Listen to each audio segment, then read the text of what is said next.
SPN brings you the best in small college football. The Satellite Program Network presents the oldest football rivalry west of the Alleghenies. Live from Crawfordsville, Indiana on the campus of Wabash College, today's game is the 91st meeting between DePauw and Wabash, and it's the 53rd meeting of the famed Monon Bell Classic. Hello, I'm Dick Martin, and all of the activities surrounding this Wabash-DePauw game for 1984 began on Thursday night in Indianapolis at the Convention Center with the traditional roast. At 10 minutes till 4 this morning, I got up in Crnkovich, Florida, and watched a dear friend of mine, a member of the class of 1959 at DePauw, get fired up in the space shuttle today. Joe Allen, Beta, class of 1959, was on that ship. He is the mission specialist who on Monday morning will be the first person in the history of the world, I guess, to put on his space suit, to strap on his Buck Rogers jetpack, and will go out into wherever it is up there at 13,500 miles an hour and retrieve the satellite they screwed up in February. This will be placed in the President's restroom. Not only did we arrange for the satellite transmission on this Saturday, we also arranged for the NASA mission so that Joe would be in space at the same time.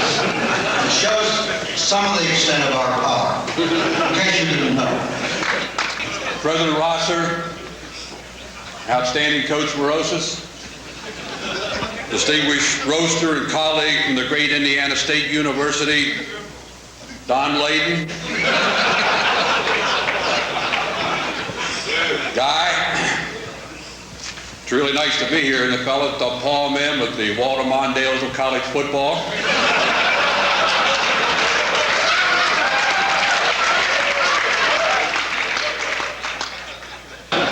But as you all know, SPN is going to do the game, and for some reason or other, I've been chosen to do the color on the game, so I thought that in order to...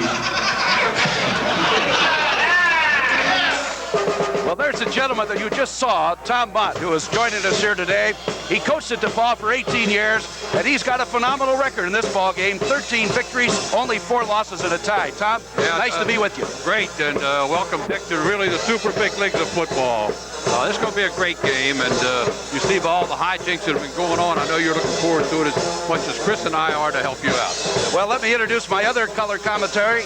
It's going to be Chris Denari, who is a letterman from Wabash. And Chris, welcome. Thank you, Dick. I haven't been around quite as long as Tom has been, but I've seen many a Monon Bell game, a great football game, and it's always good to have it here in Crawfordsville. Well, I tell you, we had some pre-recordings of the coaches of this ball game. And first of all, we're going to look at the series. As you can see there, a real close one. 25-22, 5 ties. DePauw holding the 3-game advantage in this series for the Monon Bell. But overall, 91 games have been played. And there you see it, just about as even as you can have it. 41-41, and 8 of those have ended in ties. Last year's game was won by DePauw down at Greencastle, 16-10. Thus, they have the bell. And they have brought it here today. Whether they're going to be able to take it back at Greencastle remains to be seen. They have to win to do it. And there you see the last second play of the game last year that gave DePauw the victory. As we had mentioned, we had done some pre-recording of both coaches of this ball game between Wabash and DePauw. And right now, we're going to go to those coaches. The Monon Bell game is really something special.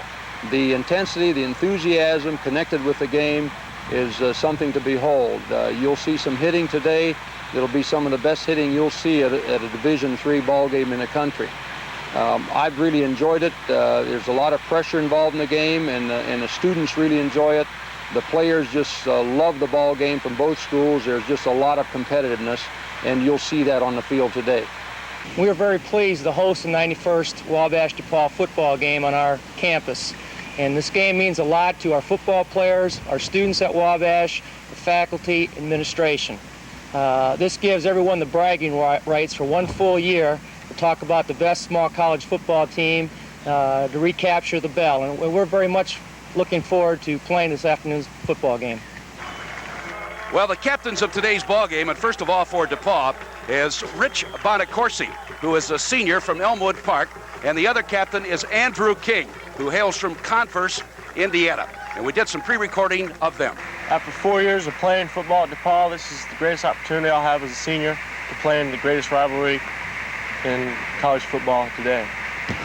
Even though we've lost a couple games this season, I feel that if we win this one game, we'll consider this season a successful one. In fact, we consider this one game a season in itself. I've played in 4 Monon Bell games now, and I feel that it's played with the intensity of a major bowl game.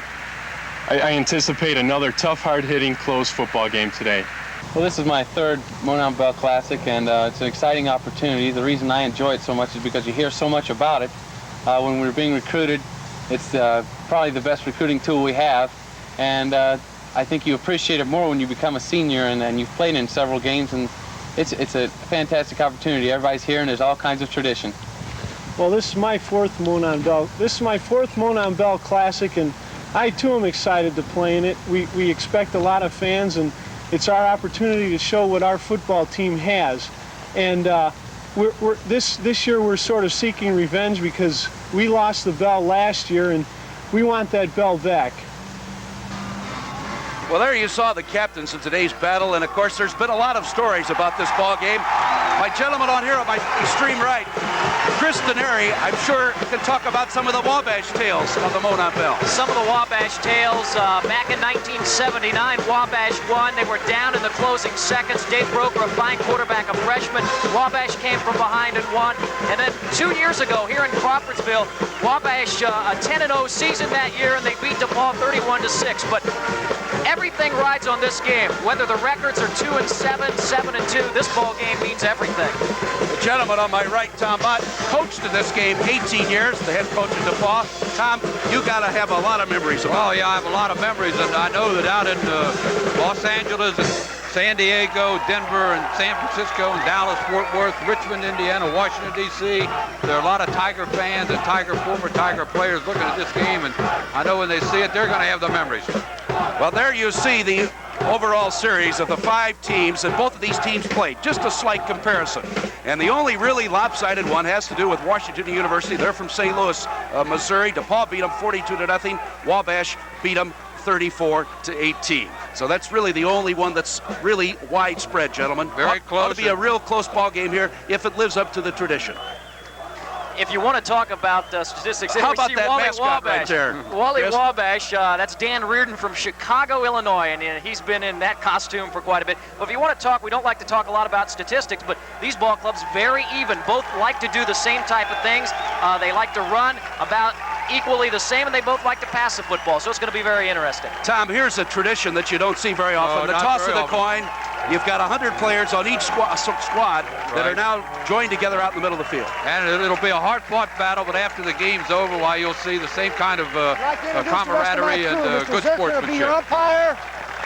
Mr. Yagodnik, your head linesman. Mr. James, your line judge. Mr. Goss, your back judge. All right, gentlemen, step in. I have a coin that's marked the head, tail. I'm going to flip, catch on my hand without turning it over. Who's going to call? Call it in the air. You said heads. What is it? Tail. You want the choice or you want to defer? You'll defend this goal. All right. That means that you will be receiving. Okay. All right, gentlemen, down here. Kicking off.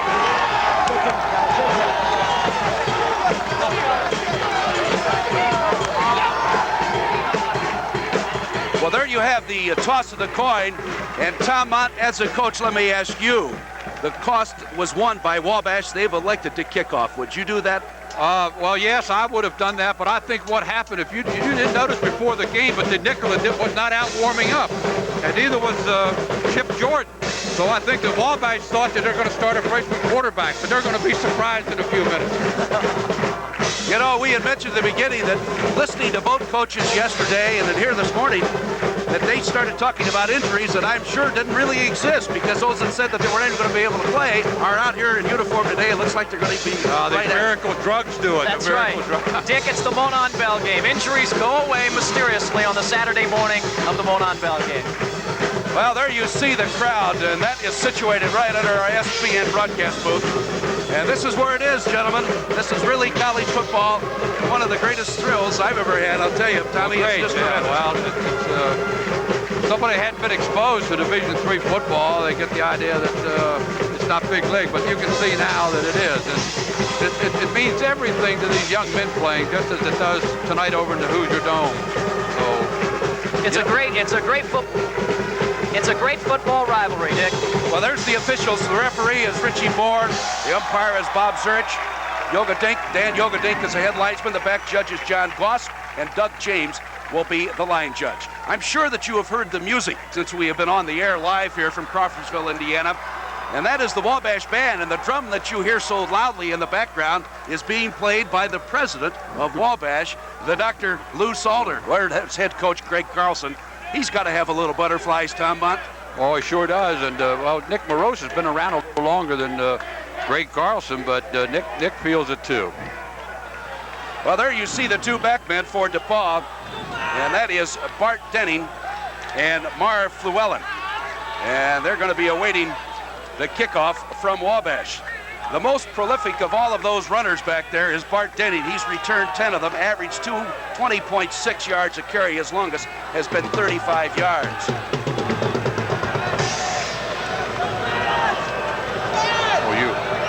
Well, here you see the start of the ball game. The Battle of the Monon Bell. Joe Bebelheimer out of Logansport, Indiana. And our 91st game is underway, and it's a kick. Llewellyn to the 30 and up to about the 33.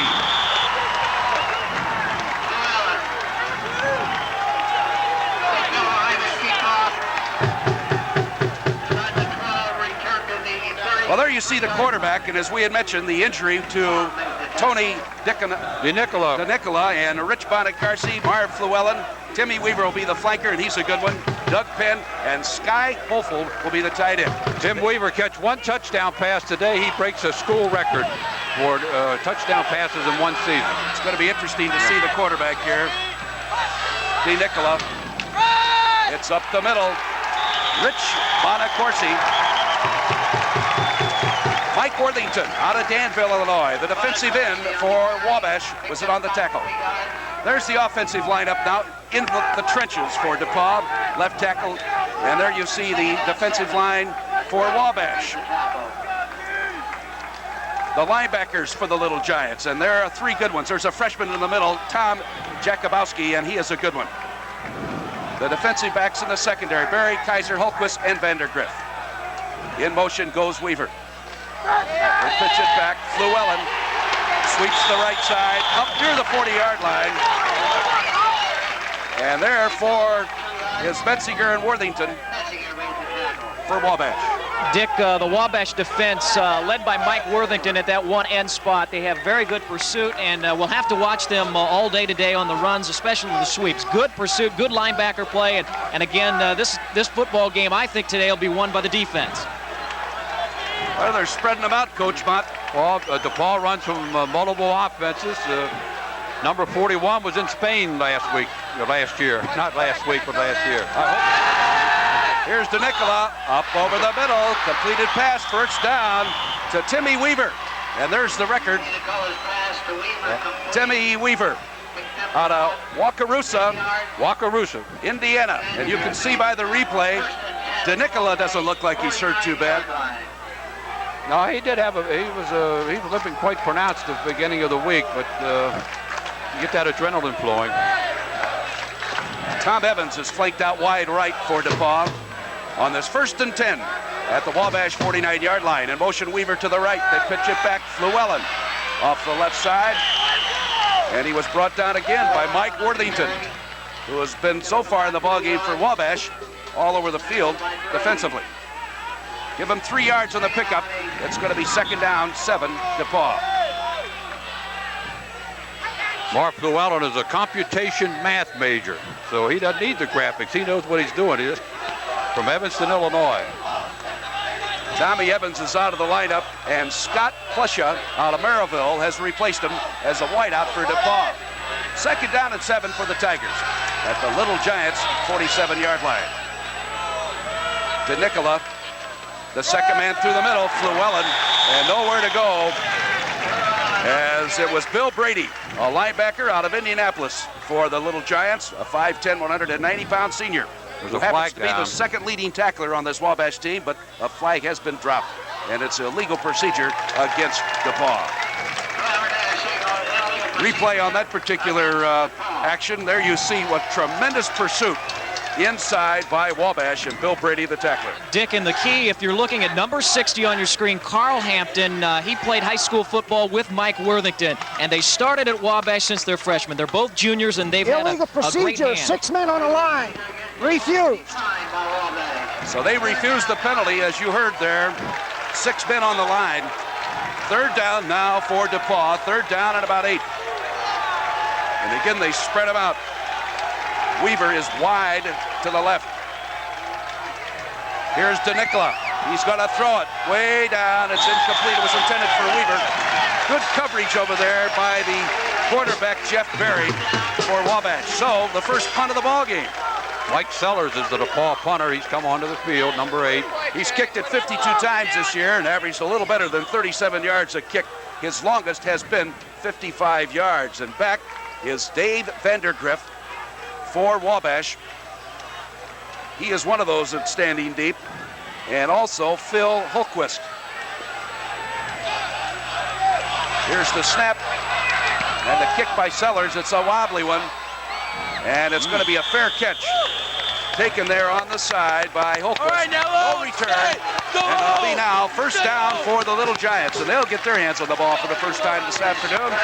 They take over at their own 17-yard line. Well, the weather in Crawfordsville has cooperated, gentlemen. It looked like it might be raining all day after the downpour last night, but today has turned out to be an excellent day for football. And the field is very firm. This is a good football field, good turf, and we should see no problems with anyone losing their footing this afternoon. Steve Hoffman is a quarterback as they set up in the I. Hoffman is out of Delphi, Indiana. Tony Altavilla comes in motion to the left. They go on a quick draw up the middle, and is Bill Kaiser, a sophomore from Jasper, Indiana, getting the call, and he moves it up for 3 or 4 yards. Scott Stetson from Palatine, Illinois, making the tackle for DePauw. It'll be second down and 7 now, as there you see the offensive lineup for Wabash. Hoffman, DeGrease, Kaiser, Altavilla, Granson, and Crnkovich. Up front, Olson, Bomber, Dyer, Gregory, and Larn. Good football team, Wabash. They are 7-2 on the year. As they hand it off again, and boy, what a play. Kaiser got the call, but a great defensive play by Bill Jennings, who is a junior from Rensselaer, Indiana. Bill's dad is the football coach at St. Joseph's College. And there you see him right there, the defensive end, Scott Stetson, Lee Banks, the 2 tackles, and Clark Rogers on the other end of the line. Moore, Rona, Wortman, and King, the co-captain, are the linebackers. And in the secondary, Todd Poole, Tommy Clark, and Steve Batriol. It's 3rd down, 9 for Wabash at their own 17-yard line. Altavilla goes in motion out to the right side. They've got a split backfield as Hoffman is going to throw it. Drops right straight back. Rolls out of the pocket. He's got all kinds of room to the 20, to the 25, up over the 30, and he's out of bounds, but a penalty marker is down way back in the secondary. He got outside of containment there and showed his speed and quickness. This is one thing DePauw is not going to allow this in this ball game, is to get outside of containment. There it is. Hoffman rolls out of the pocket, and he really isn't a bad runner out of the pocket. Wabash was blessed with a quarterback for 4 years. Dave Broker was very good out of the pocket, and Hoffman, when he came up as a junior, was not thought to be much of a runner, but he proved that last year early. He's done it again this year. It was going to be a call on DePauw, so naturally Wabash will take the play, gives them a first down at their own 35-yard line. Dick, that's something that Wabash has to do today. They have to establish the running game because Hoffman has completed 60% of his passes. He wants to throw to Altavilla, Crnkovich. They must run the ball today. Here's a single back setup now for Wabash as McGuire has come in for the Little Giants, giving him 3 receivers outside. There goes Hoffman. He's going to throw it. Altavilla's got it up at the 41. And he is bumped out of bounds by Todd Poole of the secondary of DePauw. He is a junior out of Indianapolis, Indiana. Now what we want to watch, Dick, all day for Tony Altavilla. He's a senior from Rumson, New Jersey. We're going to see the replay coming up. Tony now needs just 2 more passes to become the all-time leading career receiver in Wabash College history, and 4 more to set the single season mark. So he's had quite a 4-year career here at Wabash. Second down, 3 yards to go for the Little Giants. Altavilla is in the slot wide to the right side. Bill Kaiser is out wide to the right. Here they hand the ball off through the middle. Mark Rogers of Carmel was in on that tackle. But I believe they have the first down. He's got more than enough. Yeah, it was Bill Kaiser that got the call on the carry. In the middle of that DePauw line, Jennings along with Joe Rona were there to make the tackle. But the Little Giants got a good drive going, gentlemen.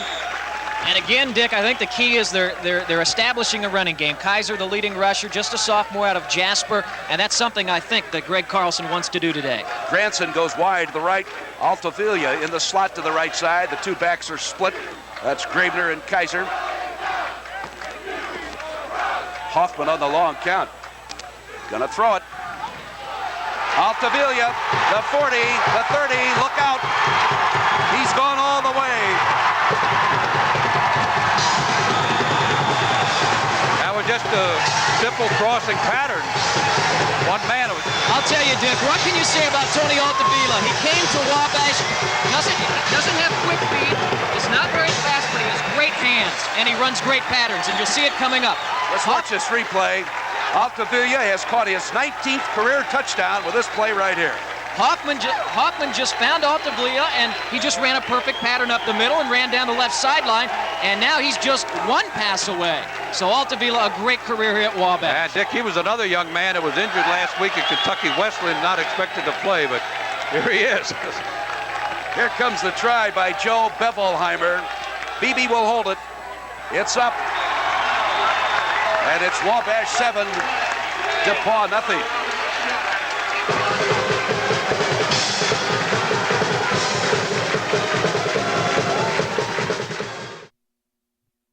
Dick, DePauw University, as you mentioned before, is located in Greencastle, which is 27 miles south of Crawfordsville. And I believe the whole town of Greencastle's here. And if they're not, they're looking at it on cable TV. Compliments of Wingler & Son Electric in Coatesville, Indiana.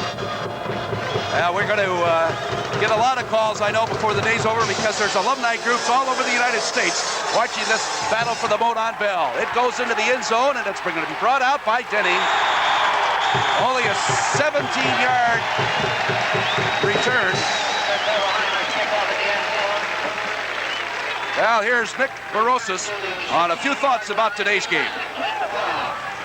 Offensively today, we hope to control the ball with a good running game and a controlled passing attack, and hopefully in that manner we will keep their explosive offense on the bench.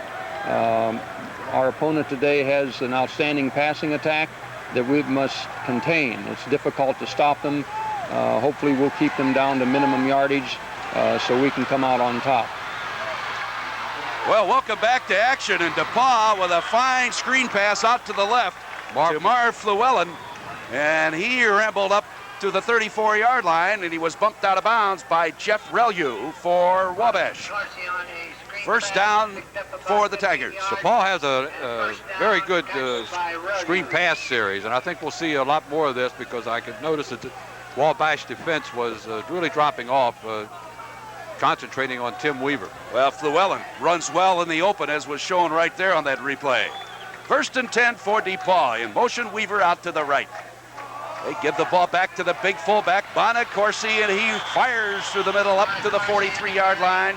And Marty Greger out of Elmhurst, Illinois, and Mike Ho out of North Judson, Indiana, for the Little Giants, we should say, were there to make the tackle.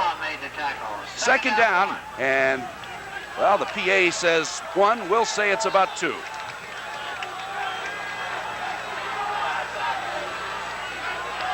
Second down, short yardage for the Tigers. In motion, Weaver. Now he comes back to the right side. They hand it again to their fullback, Bonacorsi, the bread and butter guy. He's up over the middle, and he's got a first down. Now here's the thoughts of Greg Carlson on the ball game.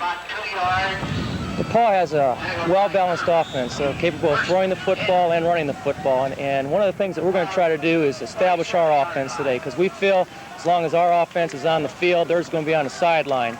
And that's where we need to keep them most of the afternoon. So we really feel we've got to control the football today, chew up the clock, and try to establish a ground game ourselves. So one of our goals today offensively is to keep their offense off the field, as well as moving the ball up and down the field all afternoon. There goes Flewellen. That time there was nothing going on the left side of the line as Dan Knight, a senior out of Munster, Indiana, and Mike Coe, that lad from North Judson, were there to make the stop for Wabash. Well, Greg Carlson voiced an opinion there. He had to keep the ball on the ground. He showed that in the first scoring drive, gentlemen. He wants to keep the ball on the ground. He has some able running backs, and again, that opens up Hoffman's throwing ability. When you can complete 60% of your passes and you can keep that defense off balance, it really makes it easy for an offense. Second down 9 for DePauw on their own 48-yard line. 7-0 in favor of Wabash here in the first quarter. Quick pass up to Bonacorsi, and a penalty marker goes down as Brian Babb is a freshman quarterback. Complete, the flag is down. There's a pass interference, holding on Wabash. They'll take the play, I'm sure. It's going to be a first down for DePauw into Wabash territory at the 41-yard line. Dick, just as Tommy said, there are so many alumni for DePauw watching this game. Refused. First down. And they are also gathered watching the Wabash alumni. Dallas, Oklahoma City, Denver, San Diego, San Francisco, Los Angeles, Chicago, Washington, D.C., New York, St. Louis, all around the country watching the Monon Bell game. And some of them are joint meetings, so they're having a great time. That's correct. You're missing a great one here in Crawfordsville. At least we've had it so far. We've still got a little less than 8 minutes to go in the first quarter. A draw, Bonacorsi. Look at him hurdle up over the tacklers. He got good yardage inside the 35, brought down by Tom Jakubowski. A freshman, played his high school football at Loyola Academy just outside of Chicago. He's a 5'10", 205-pound freshman. And you can see by the replay that Jakubowski is going to have a fine future defensively at Wabash. He is a good hitter for just a freshman. Brock Bird and Kevin Holohan and Jeff Apcar and John Carter did very fine faking of the pass block and open up for that draw play. Second down 4 for DePauw. And again, it's DeNicola. Turning, it's Flewellen. Flewellen close to a first down to the 31-yard line. Carl Hampton, along with Jakubowski again for Wabash, and on the tackle, might necessitate bringing the chains out. He's that close. And as we mentioned earlier, the trench game is so important in this ball game. Both offensive, defensive lines have a lot of pride. They don't get a lot of publicity, but they're very important, and that's where the game will be won today. Cal Warner had a good block over there, too, on that. Third down. Up short. Third down inches for DePauw. As DeNicola to Bonacorsi. First down, DePauw. Inside the 30, down to the Wabash 28-yard line. The tackle made by Jay Herman, along with Jeff Relu. So first and 10 for the Tigers. Apcar and Carter really dug down in those trenches there, Chris, and picked up that needed first down. John Carter at 6'2", 250 pounds, a senior out of Hobart, Indiana, is a starting right tackle that you heard Tommy Mont talk about. He is a good one. Pre-med major. First and 10 DePauw. Weaver in motion to the right. They pitch it back. Flewellen off of the left side, gets a couple of tough yards. As the initial tackle was made by Marty Greger, a 3-year letterman out of Elmhurst, Illinois for Wabash. And it's good to see Marty back in the lineup. He's had some injury problems, and you always hate to see that your senior year, but he's back. As we said, the injuries mysteriously healed for this football game. Hey, Chris, where are the girl cheerleaders for Wabash? Well, there are no girls at Wabash College, one of the few institutions in the country. And I thought you might dress a few up to look like girls, for heaven's sakes. Second down, 8 to go, DePauw. They're at the 27-yard line of Wabash. In motion, Weaver out to the right. Whoops, they almost jumped offside. Bonacorsi again off the right side, and again it was behind Big John Carter, but it was Marty Greger that appeared to jump the gun too quickly for Wabash. This is kind of a new wrinkle in our offense. You can see the replay in this particular one, and on the right side of that Wabash line, They jumped the gun too quickly. It was Mike Worthington and Marty Greger all the right side. They moved too quickly, and a walk-off is going to be against Wabash. Offsides against Wabash. And by the time they get done, it's going to be down close to the 20-yard line, actually at the 23, where it'll be second down and 4 to go for DePauw. Defense. Second down. Well, the Tigers are starting to mount a drive similar to what Wabash did on their first possession, and this football game in the past has been won by the defense, also turnovers. Whoever commits the turnovers is not going to have a chance in this football game. Weaver goes out to the right side as he's the leading receiver for DePauw, as DeNicola fakes it outside, rolls out here to the right. He better hurry, he lets it go, and wisely throws it away. DeNicola was really pursued by Mike Howe and Dave Vandergriff. I'll tell you, that was a play by DeNicola. That was a super play by Vandergriff, too, coming over from the cornerback position, put a lot of pressure, but somehow DeNicola got the football away. Smart play. Hey, Tom, you know, we asked you last night, do you get a little nervous when you see these football teams play? I'm nervous today, I'll tell you. You're moving all over the bench here, to my right. Well, now we're going to visit DePauw University down in Greencastle, Indiana. As a student athlete, I've learned a lot about myself at DePauw. Through our international studies program, I spent last semester in Barcelona, Spain. I studied at the University of Barcelona and lived with a wonderful Spanish family. They helped me appreciate a culture I never knew in Greencastle, or Elmwood Park, my hometown. Now I know that I want to continue improving my Spanish, and I want to work in a third world country. That's why I'm going to Peru in South America this January with other DePauw students as part of a program called Winter Term in Mission. I'll be a student translator and medical instructor in remote Peruvian villages. I'm grateful my education at DePauw is helping me prepare for more than just a job. It's helping me prepare to serve others for a lifetime. Well, there you see the alumni hotline. And if you would like to call, that's for various groups all over the country. Call and tell us how you're enjoying the ball game, as they're meeting all over the United States today.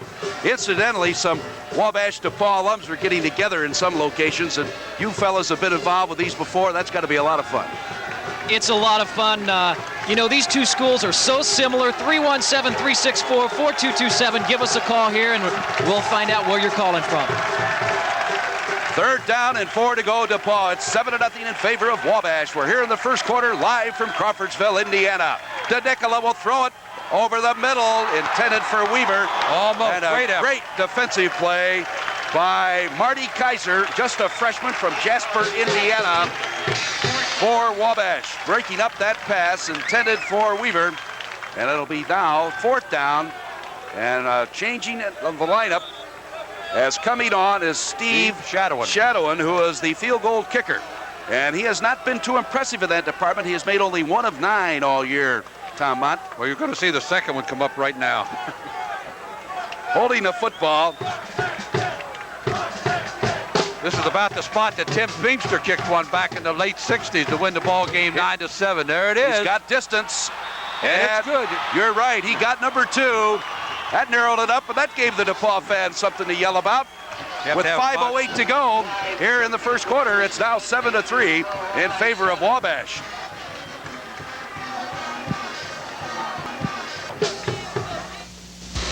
The student athlete at Wabash College is a strong feature of the college's past and present. A recent co-captain of the football team, David Broker, class of '83, received Phi Beta Kappa honors upon graduation and was a candidate for a Rhodes Scholarship. He is presently a graduate student in chemistry at MIT.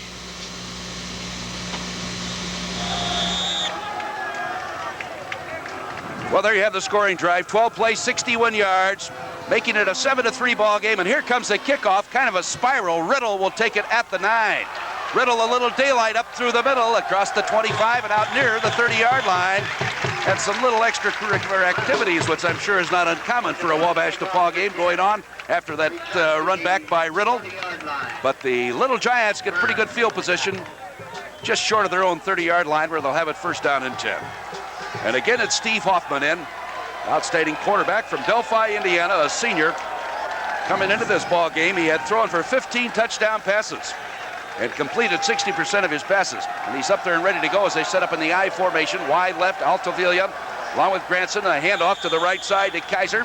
It's a couple of tough yards as he's brought down by the linebacker over there on that left side, Derek Workman, a 2-year letterman out of Hinsdale, Illinois. Played his high school football at Hinsdale South. Well, they got the wave going, gentlemen, at Crawfordsville right now. Fans might wonder about all the Illinois young men playing for both teams, and particularly DePauw, but DePauw is 180 miles south of Chicago and almost on the Illinois border here in central Illinois. Altavilla and Granson are flanked out wide, left and right. In the slot is McGuire. The lone running back is Gravener. Here's the quick pitch out on the right side to Hafner into the hands of McGuire, and he's bumped out of bounds up near the 35-yard line by Eric Rao, who is a junior from Lafayette, Indiana. For DePauw, going to be now for the Little Giants, 3rd down, and about 4 yards to go, just across their own 35-yard line. This is a very big play, I think, for Wabash. Very big field goal that DePauw got to make it 7-3. So this, I think, is a big 3rd down play for the Little Giants, and I would think we'll see Hoffman put the ball in the air, primarily looking for Altavilla. You going to have a passing situation, Tom Mont, here? I think so. Altavilla is wide left, McGuire out to the right side. We'll see right here as Hoffman taking a long time, and he'll throw it. Good rush put on over the middle, and it's caught. What a great catch by Tim Granson, a senior out of Kokomo, Indiana, down to the DePauw 44-yard line. Steve Batriel is there defending for DePauw, and you can see it right here. See our linebackers coming, and he got in underneath our deep people. Excellent catch. Tim Granson's had an outstanding senior year. He has very good speed and has been a 3-year letterman on the track team here at Wabash. Great speed, and you can see he has 19 catches this year. And he's got one for 83 yards and a touchdown. It's 1st and 10 Wabash at the DePauw 44. 4 minutes remain in the first quarter, 7-3 in favor of the Little Giants. Hoffman pitches it back. Wide sweep right goes Kaiser. It's about 3 as Workman and Rona, the 2 inside linebackers for DePauw, were there to make the tackle, but another penalty marker down. We've seen a lot of penalties, gentlemen, here in the early part of this ball game. Is this something that usually happens in a Wabash ball game? And I'm surprised there have been some fumbles. The kids are usually so tense in this game, Chris, that they're usually a fumble or two in the first part of the ball game. Yeah, Tom, the players are usually so tight. Even though it's the last game of the year, it's a lot different than the other games that you play. Both teams travel to Michigan, Illinois, Ohio to play football games, but this is a backyard rivalry, so a lot of nervousness, and really they may feel a lot of pressure here this afternoon. Well, there's a big walk-off against Wabash for holding. 1st down. And it's going to be 1st and about 18 yards to go for the Little Giants at their own 48-yard line. I'm sure that the parents of Joe Rona are here today, but Joe's playing with a broken bone in his foot, and I want to assure Mrs. Rona that it's perfectly all right. McGuire is wide to the left. Altavilla is wide to the right. Rich Riddle is in there in the slot to the right side. Now Granson comes in motion back to the left. Rolling back is Hoffman. Out here in the flat, it's taken by Crnkovich, the big tight end, and he's bumped out of bounds after gaining only a couple of yards. Forced out by Tommy Honeywell. Played his high school football at Wheaton North, and was a good football player there. Nick Crnkovich is some football player. You see the replay, Hoffman rolling out, hitting Crnkovich. He wears number 88, and the player that wore that before him, Pete Metzelaars, who's now in the NFL with the Seattle Seahawks.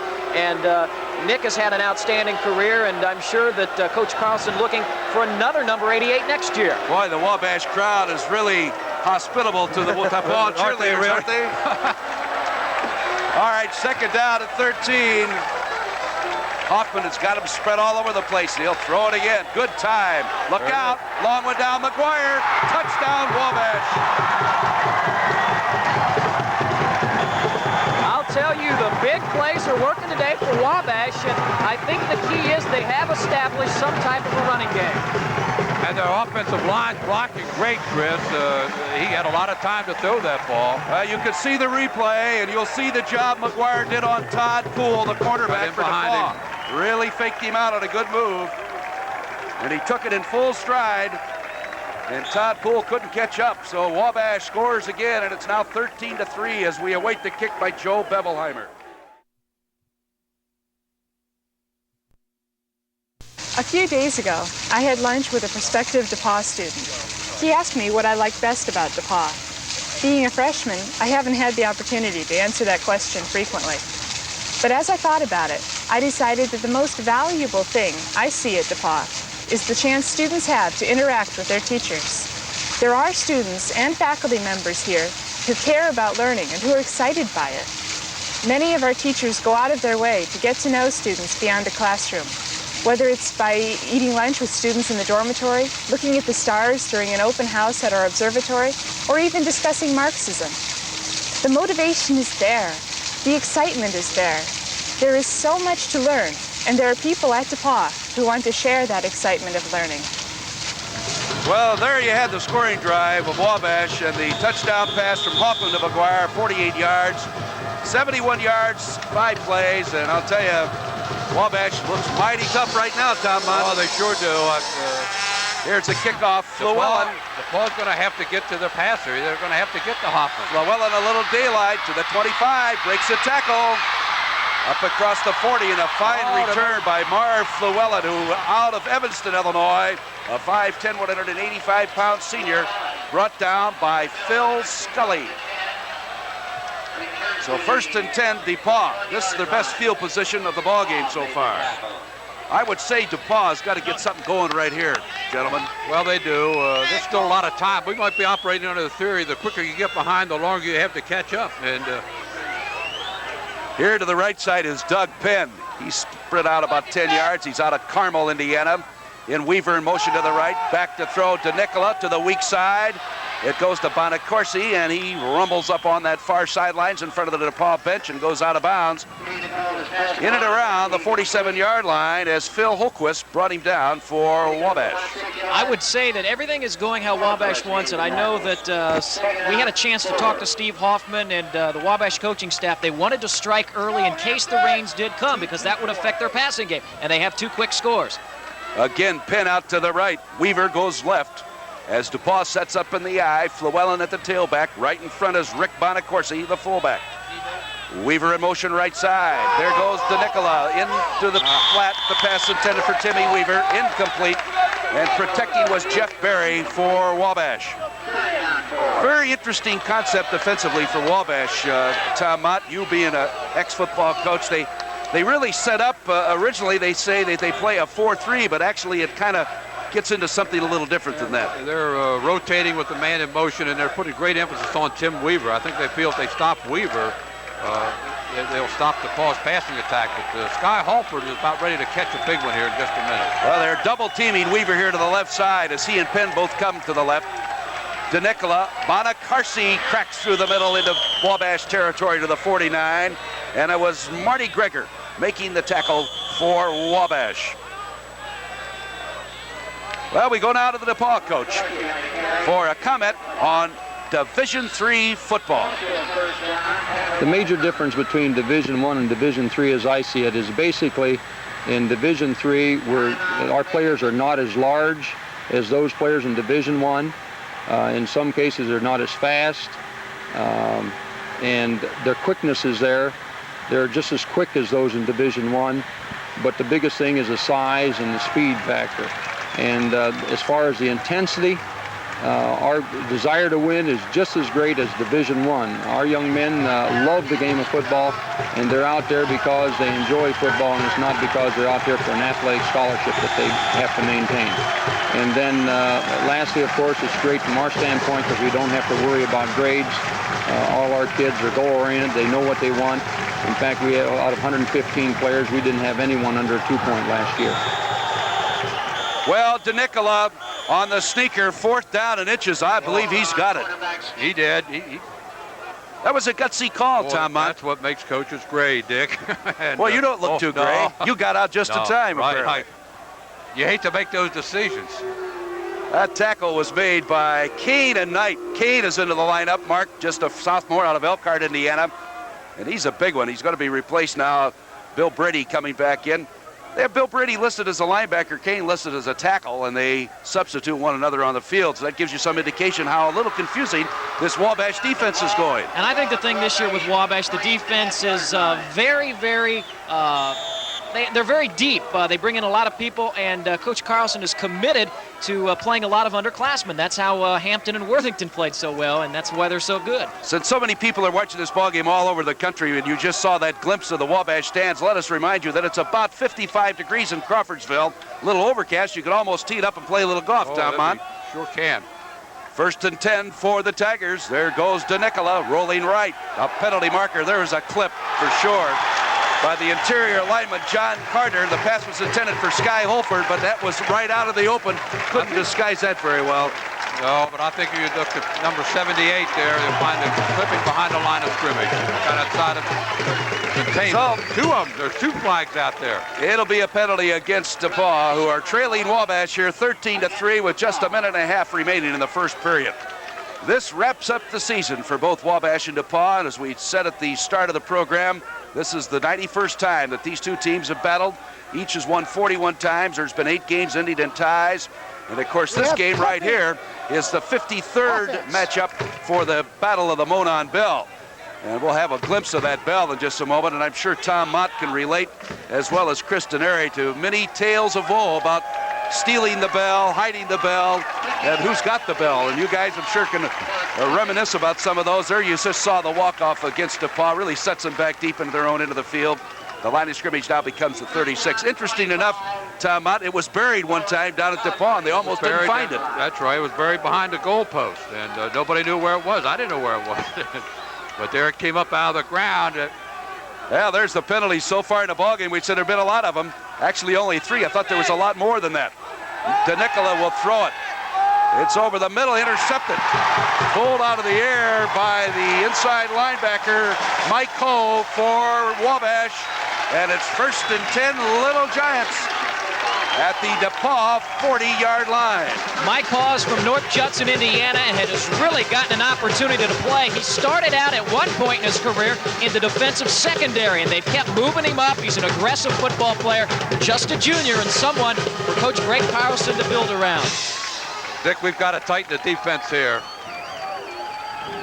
Tim Granson to the left. They hand the ball off up the middle, and with blazing speed goes Rich Riddle, a sophomore from Crown Point, Indiana, and he moved it inside the 35 and down to the Tiger 33-yard line before Steve Batriel from the free safety spot came up to make the tackle for the Tigers.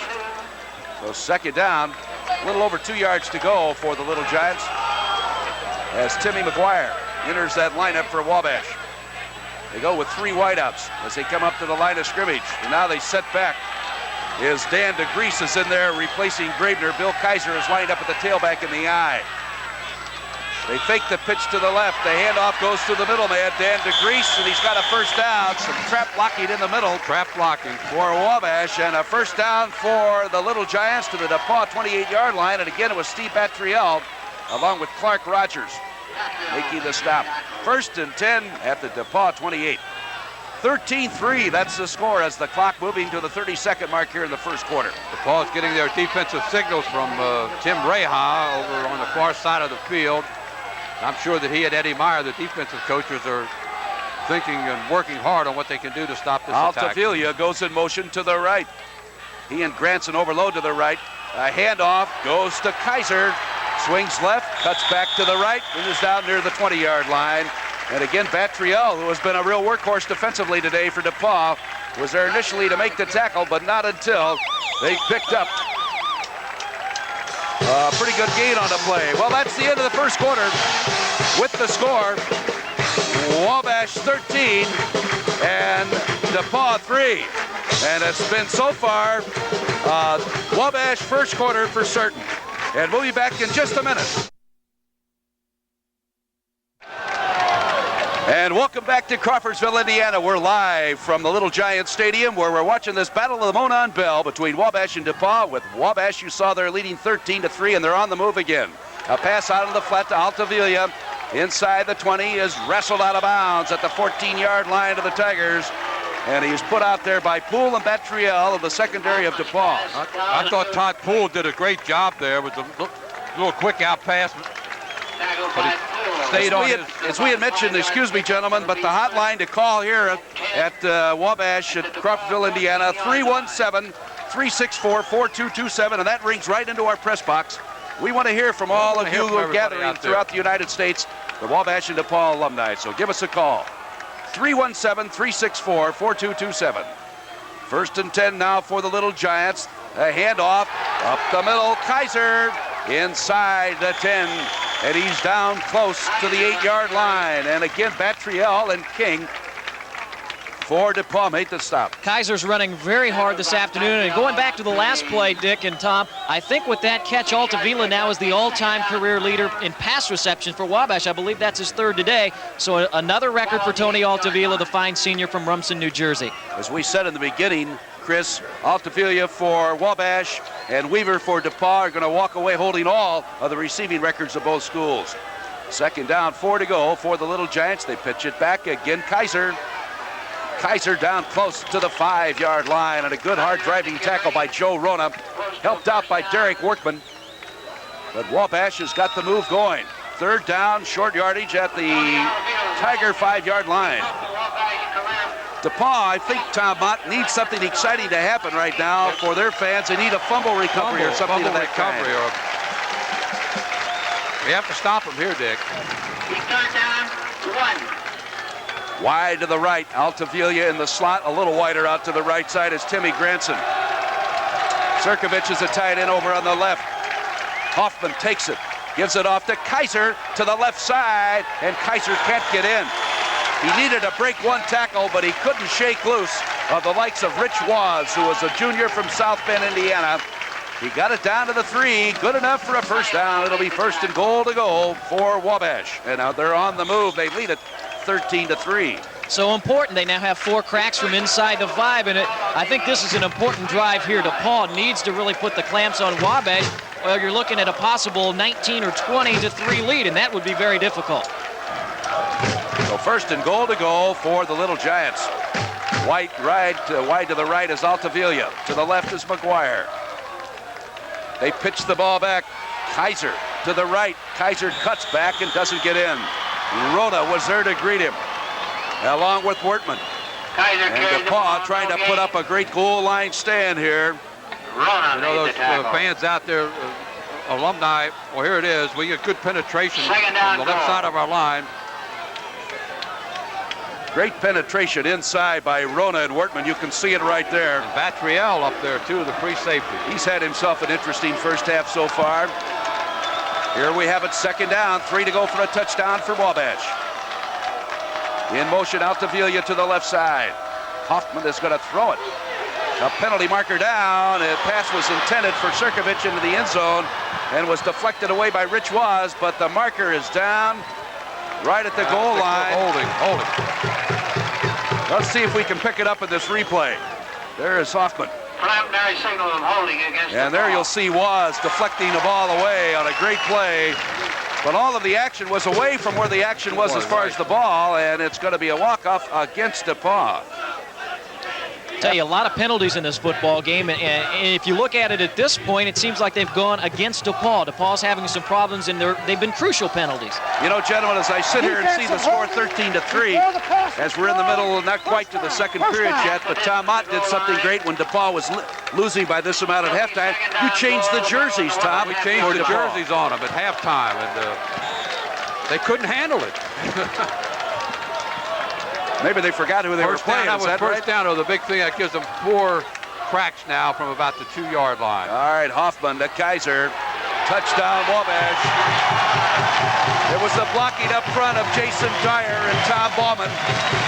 A couple of seniors for Wabash, and they just plowed open the way for Kaiser to get into, and Kaiser has scored his 10th touchdown of the season, and Wabash has taken an early commanding 19-3 lead on DePauw.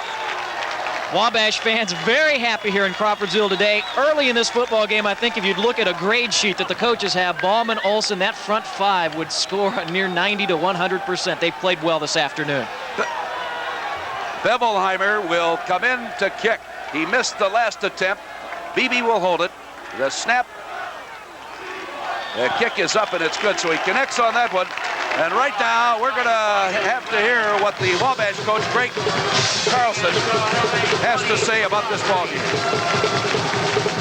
Well, at the University of Evansville, I was the assistant football coach and head track coach, and we had a track meet here at Wabash College, and I have never seen a campus before, and I was just awed when I stepped on this campus to see the facilities and what they had to offer here. And one of the things that attracted me to Wabash was the caliber of student and the character that we deal with here in our football program and as a student body. And when the job opened up for defensive coordinator here, I was quick to apply and very fortunate to get the job. And when Coach Parrish moved on to Purdue, I was fortunate enough to be named the head football coach. So I'm very proud to be head football coach here at Wabash College. Well, there's the scoring drive. I'll tell you, 41 yards, 9 plays, elapsed 3 minutes and 55 seconds. A couple of big keys in that scoring drive, but nonetheless, Kaiser goes in from 2 yards out. Well, SBN takes viewers around the world with programming that captures the people, cultures, and current events of faraway places. New Zealand, Australia, Germany, and Taiwan are only a few of the fascinating countries featured in the international lineup on SBN, your lifestyle network. As we await the kickoff by Wabash, and Bevelheimer will do it. Back for DePauw, Bart Denning, and Marv Llewellyn. A couple of guys with good speeds. Maybe this is what the Tigers need, Tommy Mont. Well, he's brought 2 of them out good and almost broken, but, you know, 26 games I've seen it. Wabash is showing the possibility of coasting to defeat on a big lead. They've done it before. I don't know about this year, Tommy.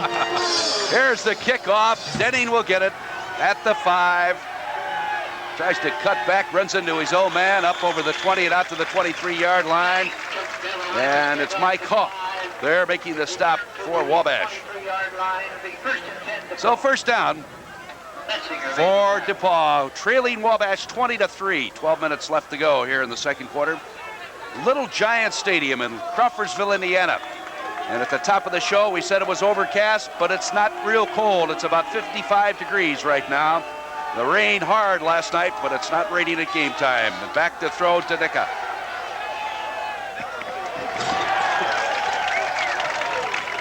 It's completed to Sky Hulford, the tight end, up over the 25 to the 26-yard line.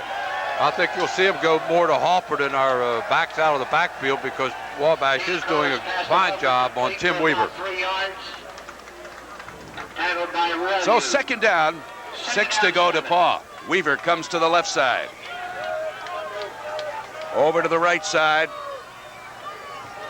goes Doug Penn. Split out about 10 yards.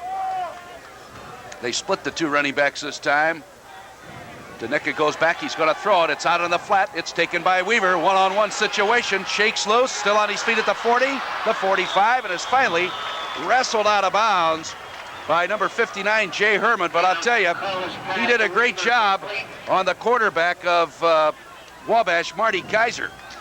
That's why Weaver is such a good receiver, as Tommy knows. Great pass here, and really Wabash could have stopped this for maybe a 5 or 6 yard gain, but you watch the move that Weaver pulled. Just an outstanding receiver, only a junior.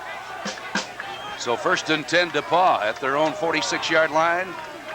To the left side, Penn. Wide to the right goes Weaver. There you can see Weaver, 2 receptions, 33 yards, and a pretty good average there, a little over 16 and a half. Danica gets good blocking, rolls out to the right. Pass caught by Sky Hulford into the Wabash territory at the 49-yard line, where Dave Vandergriff out of Greenwood, Indiana, was there to make the tackle. And you'll check on the replay, as Tommy Mott said, they're going to go to Sky Hulford more. You'll see some fine blocking off the corner here. I think they heard you say that, Tom Mott. Here we go. Bonacorsi gets a key block there. Well, we're going to have to wait and pick up another replay on the second down. A draw. Bonacorsi is in for a yard, and that's all. What a great move by Carl Hampton, the big junior tackle from Danville, Illinois, for Wabash. A little over 4 yards to go for the Tigers. 10 minutes and 50 seconds remain in the second quarter. It's Wabash 20 and DePauw 3, and this the 53rd battle of the Monon Bell. To the left comes Weaver. Klesha is out to the right side. He has entered the lineup now for DePauw. They've split the 2 running backs. Danica is going to throw it. Gets time. Out in a flat, incomplete to Llewellyn at the 44-yard line, and great effort by Bill Brady again for Wabash. So a punting situation now for the Tigers. And coming on is Mike Sellers from Elkhart. He's kicked once today. He's averaged 37.8 yards a punt. And dropping back deep for Wabash is Vandergriff for one.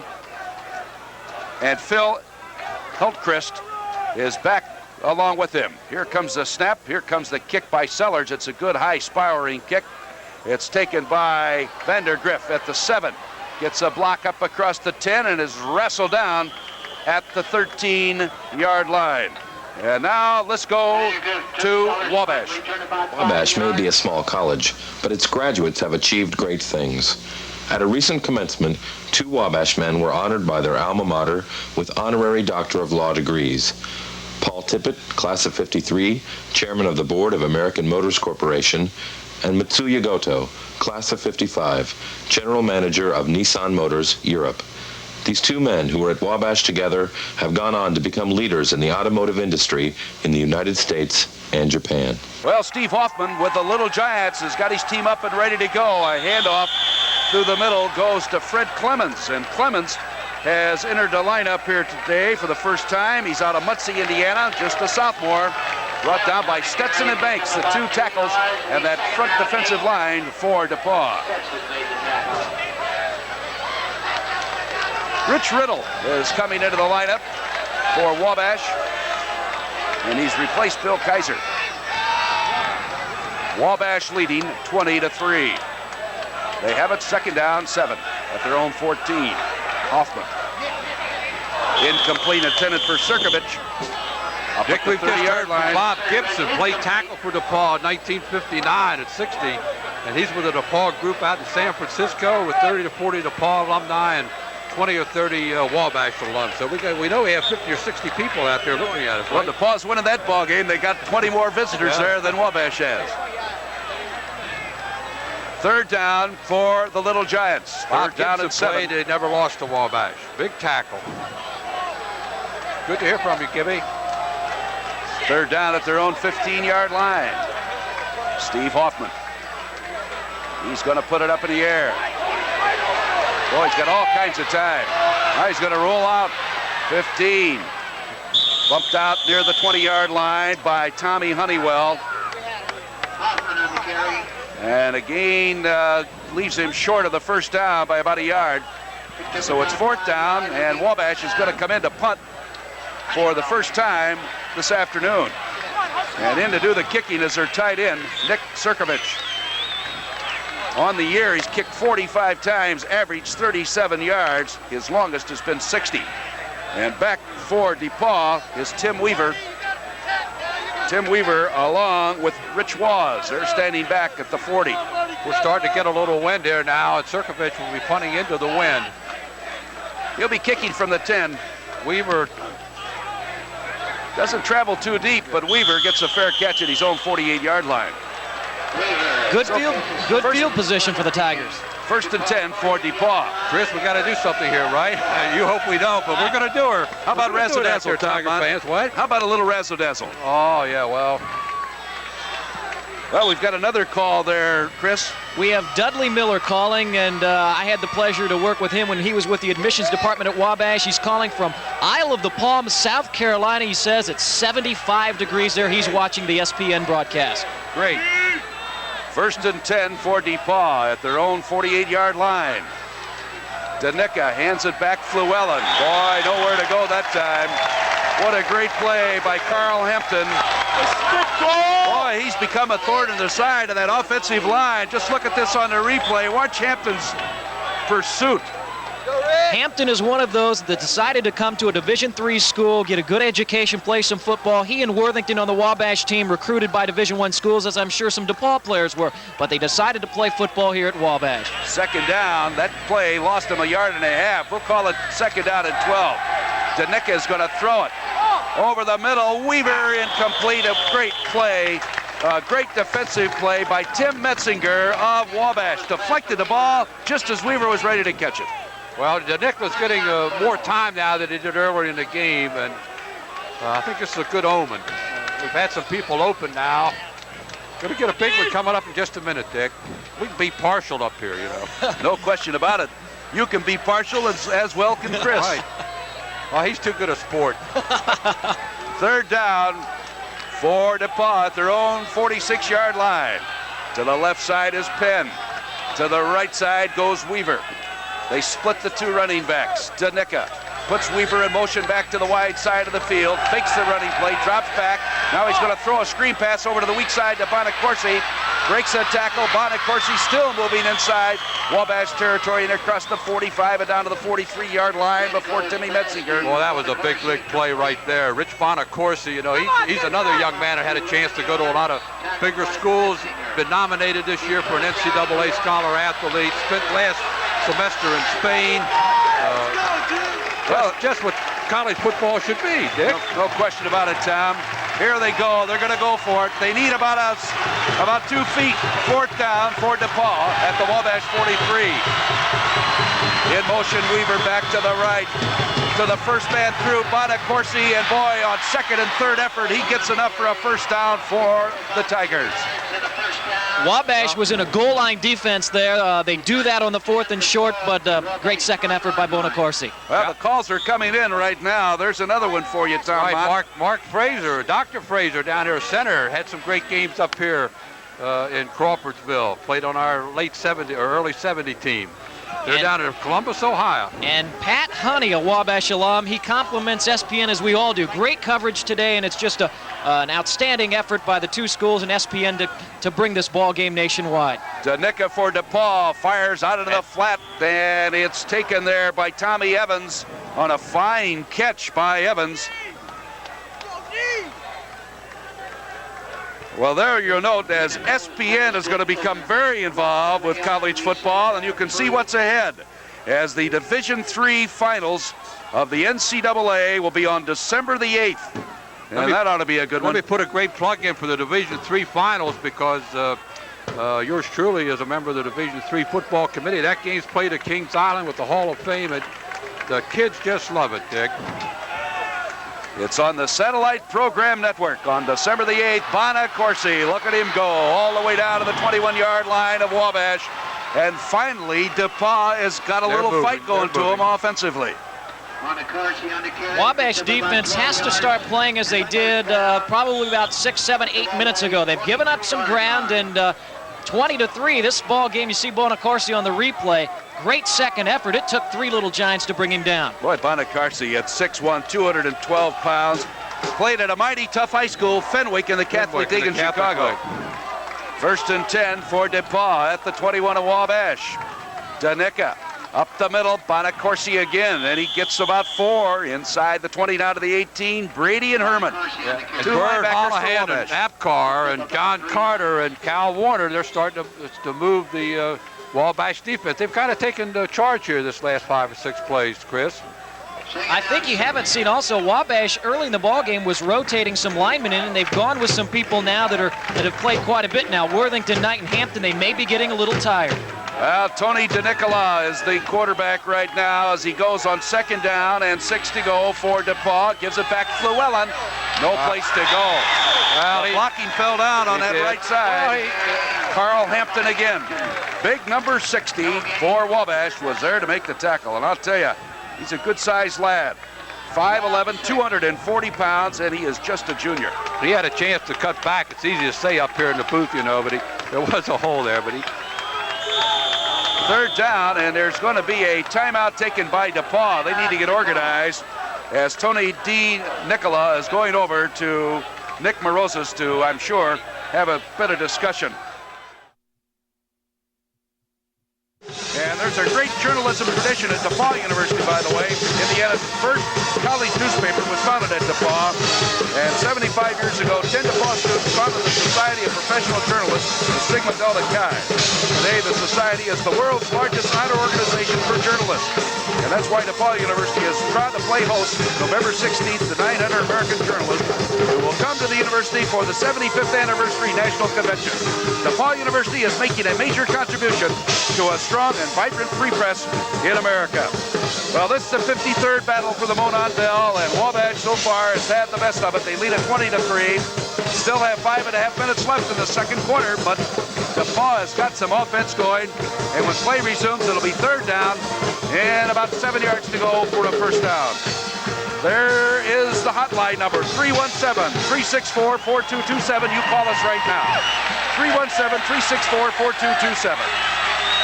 Third down and 6 to go. DePauw, Tony DiNicola over the middle, incomplete. It was intended for the tight end, Sky Holford. So fourth down now for DePauw. Penalty marker was down.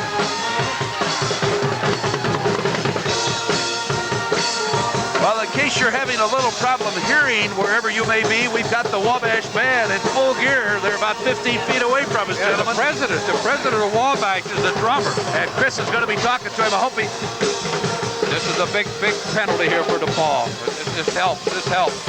A penalty against the Little Giants. There you see the pep band.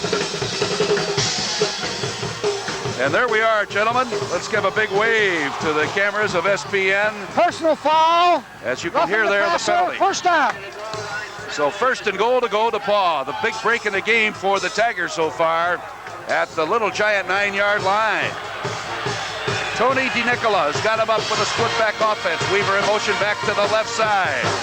DiNicola to Flewellen. Flewellen caught behind the line of scrimmage, manages to break away, and finally brought down by Jeff Relu and Danny Knight. A gain of a couple. It's going to be second and goal at the 7-yard line of Wabash. Plenty of time. More alumni from Wabash all around the country. I went to school, Cal Ridgeway, Dave Miner. They're calling from New Orleans. Dr. Bill Hart is calling from Austin, Texas. And Brad Barton's a Wabash alum calling from Cleveland, Ohio. All throughout the United States watching Wabash DePauw on SPN. Weaver to the left side. To the right side is Plesha. DiNicola. Back to throw. It's over the middle, incomplete. Almost interference on Jeff. That was Relu. Here's a replay, and you'll be good protection. You'll be able to see by the replay what could have been almost defensive interference. Pretty close, Coach Mott. But for a DePauw fan, it's got to be interference. For a Wabash fan, it was just a good play, right, Chris? Great play by Relu. Doug Penn flanks out wide to the right. Weaver comes here to the left side. DiNicola splits Holford over to the left. He's going to throw it. Rolls out here to the left. Looks back into the end zone. Incomplete. It was intended for Penn, who had Vandergrift beat, but the pass was just overthrown a little bit. And you know, that Bonacorsi young man who sounded so nice and meek on the commercial we did for DePauw, he gets obliterated as defensive end. He's not as nice as he looks. So here's a fourth down for DePauw. They're gonna go for 3. They want the 6. Plesha comes back into the lineup, replacing Penn for DePauw. Plesha to the right, Weaver to the left. So far in the game, the biggest play for the Tigers. DiNicola will throw it over the middle. Weaver, touchdown, DePauw.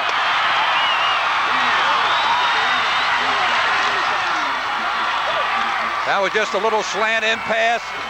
DePauw line's given DiNicola plenty of opportunities to throw the ball, and Tim Weaver made a good move, took it right underneath the goalpost. We're back in this ball game, Chris. Back in the ball game, and Weaver beat Dave Vandergrift, and you hate to see that, but Weaver's just an outstanding receiver and got opened, and 20-9 could be 20-10 on the conversion.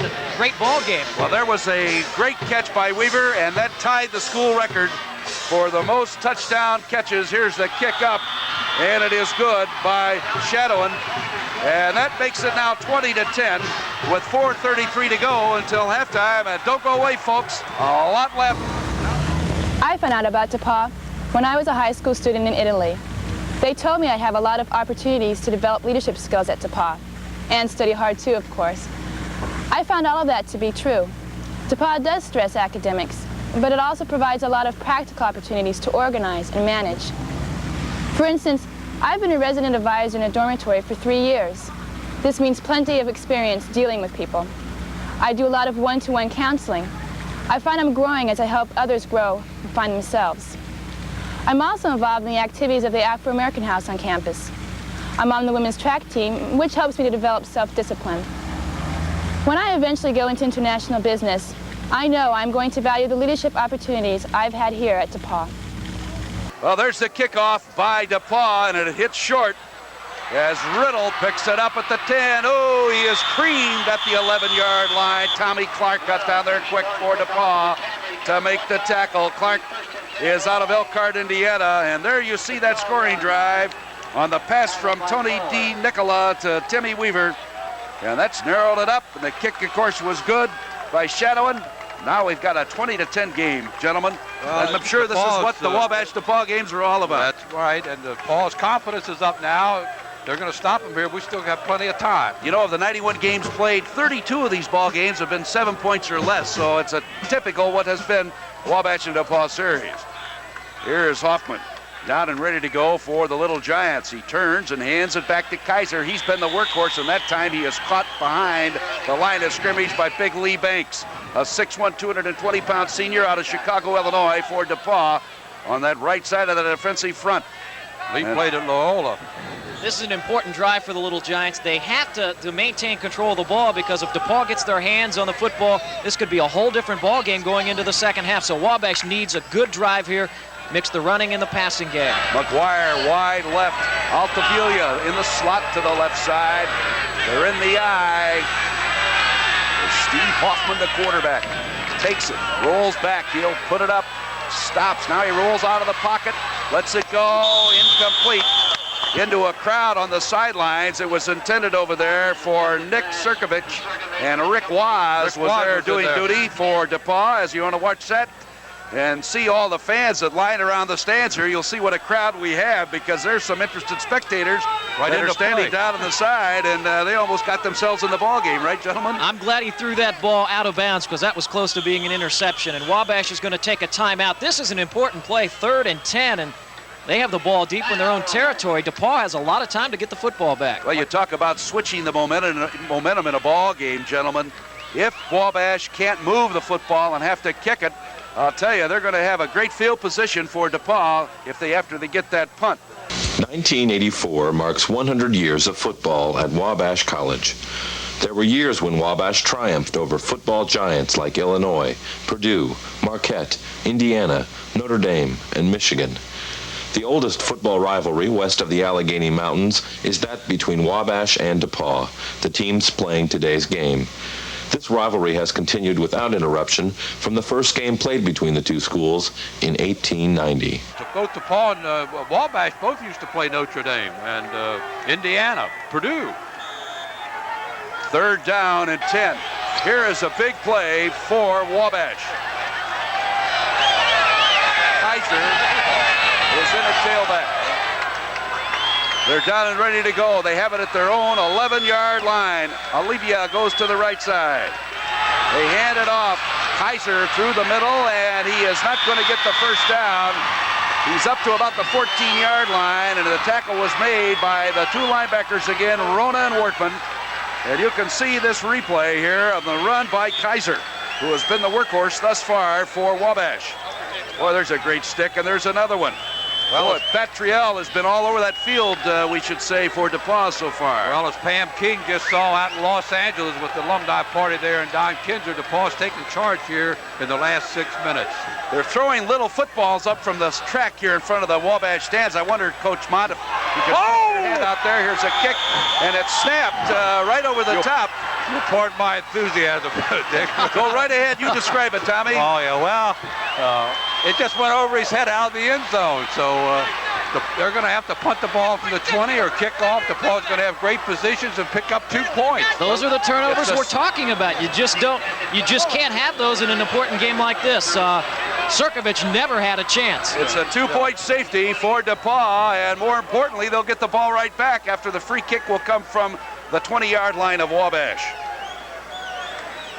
20-12, Wabash. I'll tell you, a typical Monon Bell battle. We're excited. This is our first opportunity to watch this ball game we've heard so much about, and I can tell you honestly, it's everything they say. Some of our alumni in Wabash too have requested, Dick, that we start mentioning where some of the players from. I think we did earlier, covered a lot of them, but they'd like to know the hometowns. We have a couple of people having a good time in Las Vegas at the Brass Monkey Bar this afternoon. 2 Wabash men. They will not reveal their names, though. Sounds like Wabash. They're having a great time. You'll never find anyone from DePauw in a place like that. No, we're in the library right now. And I have a note. I went to Wabash and I worked with a fellow from DePauw, Ken Owen, class of '82, and he wants to say hello. So as you can see, Wabash and DePauw men do get along pretty well together in life. Yes. Randy Thorpe out in Santa Monica, California, DePauw, 1977. Crnkovich will kick off. He is a senior from Highland, Indiana for Wabash, and he booms a pretty good one. It's going to be taken by up front. And that is Giannotti. Randy Giannotti. Across midfield, down to the 45-yard line. Giannotti out of Chicago, Illinois, played his high school football at Marist. And it's 1st and 10 DePauw at the Wabash 45, 2:55 left here in the second quarter. 20-12 and a ball game in the making for you from Crawfordsville. The momentum, unfortunately, has turned, I'm afraid, to the black and gold. And Wabash, they need a defensive stand here. And I think you're going to have to key on Hampton and Worthington on that front line to really put a lot of pressure on DeNicola. Tony DeNicola out of Albion, Michigan is the quarterback right there, as you see, for DePauw as they set up in a split-back offense. Weaver is wide to the right. They pitch it back. And swinging out to the right side with the football is Clifton Gamble, a freshman from Cleveland. It's Mark Llewellyn. From Evanston, Illinois. Home of the Northwestern Wildcats. Well, I'll tell you, they've crossed us up because they've changed their jersey number. Llewellyn had worn 22. Now he has number 30 on. Now that's one way to cross us up, Coach Mont. That even beats changing the color of the jersey. Right. Weaver is out to the left, and Penn is in the slot to the left side. Mulford, the big tight end, moves over to the right. They give the ball back. Bonnet, of course, he is down across the 35 and down to the 34-yard line. Very close to a first down, if not a first down for DePauw, and they say it is. Cal Warner from Muncie, Indiana, and Rock Bird from Greenwood, Indiana. They're moving them out over on the left side. So there you see the clock winding down to the 2-minute mark here in the second quarter, and DePauw on the move. Boy, they'd love to get something on the board here in the waning moments of this first half. Tony DeNicola looking to the left. Now he takes the snap to Bonacorsi. Cracks the left side, but I'll tell you, he wasn't about to move Jeff Rillieu out of the way, who hails from Marion, Indiana, just a sophomore for Wabash. DePauw's in their 2-minute offense, which they do very well. And they take no huddle at all. They line up and they're ready to go on 2nd down and 8. DeNicola back to throw it. A long one downfield. Weaver, he's got it, and it's completed down to the 17-yard line of Wabash. Goes out of bounds to stop the clock, but it's enough for a first down for the Tigers. The DePauw offense has been on the field an awful long time. I think that's hurting Wabash defensively. They're getting very tired because they've had to be on the football field. We have 2 more timeouts if my statistics are correct here. Well, here goes a first down for DePauw. DeNicola over the middle, almost intercepted by Jay Herman, who played his high school football at Bennett Academy. He hails from Wheaton, Illinois, outside of Chicago. But it is going to be now for DePauw, 2nd down and 10. 121 at the 18-yard line of the Little Giants. Well, Chris Denari will be interviewing the 2 presidents of these fine schools at halftime. So he has left our broadcast booth and will journey down to the field. Back to DeNicola, out of the flat. Bonacorsi, no good, incomplete. Tommy, that particular play calling, I'm sure all of a sudden, as you as a coach, you start reflecting back on things that you used to do. And I'm sure as you get into coaching, coaches really reflect in the 2-minute drill. Do you call the right thing or don't you? Well, that particular play, you sometimes wonder about. The 2-minute drill, that was a well-conceived play right there. He just, Tony DeNicola took a hard hit the time before, and with that spongy ankle of his, I think he kind of looked, he was a little tentative about getting the ball out there. Well, here's a big 3rd down and 10 for DePauw at the Wabash 18. Back to throw DeNicola. Over the middle, Weaver. Oh, he got it. A great catch inside the 5. That was terrific. We've got to have a replay of that one.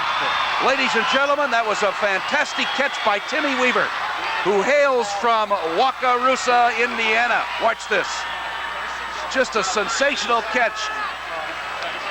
Look at that, hanging onto the ball with tacklers all over the top of him. And he finally came up with it. Dave Vandergriff was there. But the clock is running with 1 minute to go. 1 minute to go here in the second quarter. 20-12, Wabash leads it. First and goal to go DePauw at the 3-yard line of Wabash. Tony DeNicola to Bonacarsi, touchdown DePauw.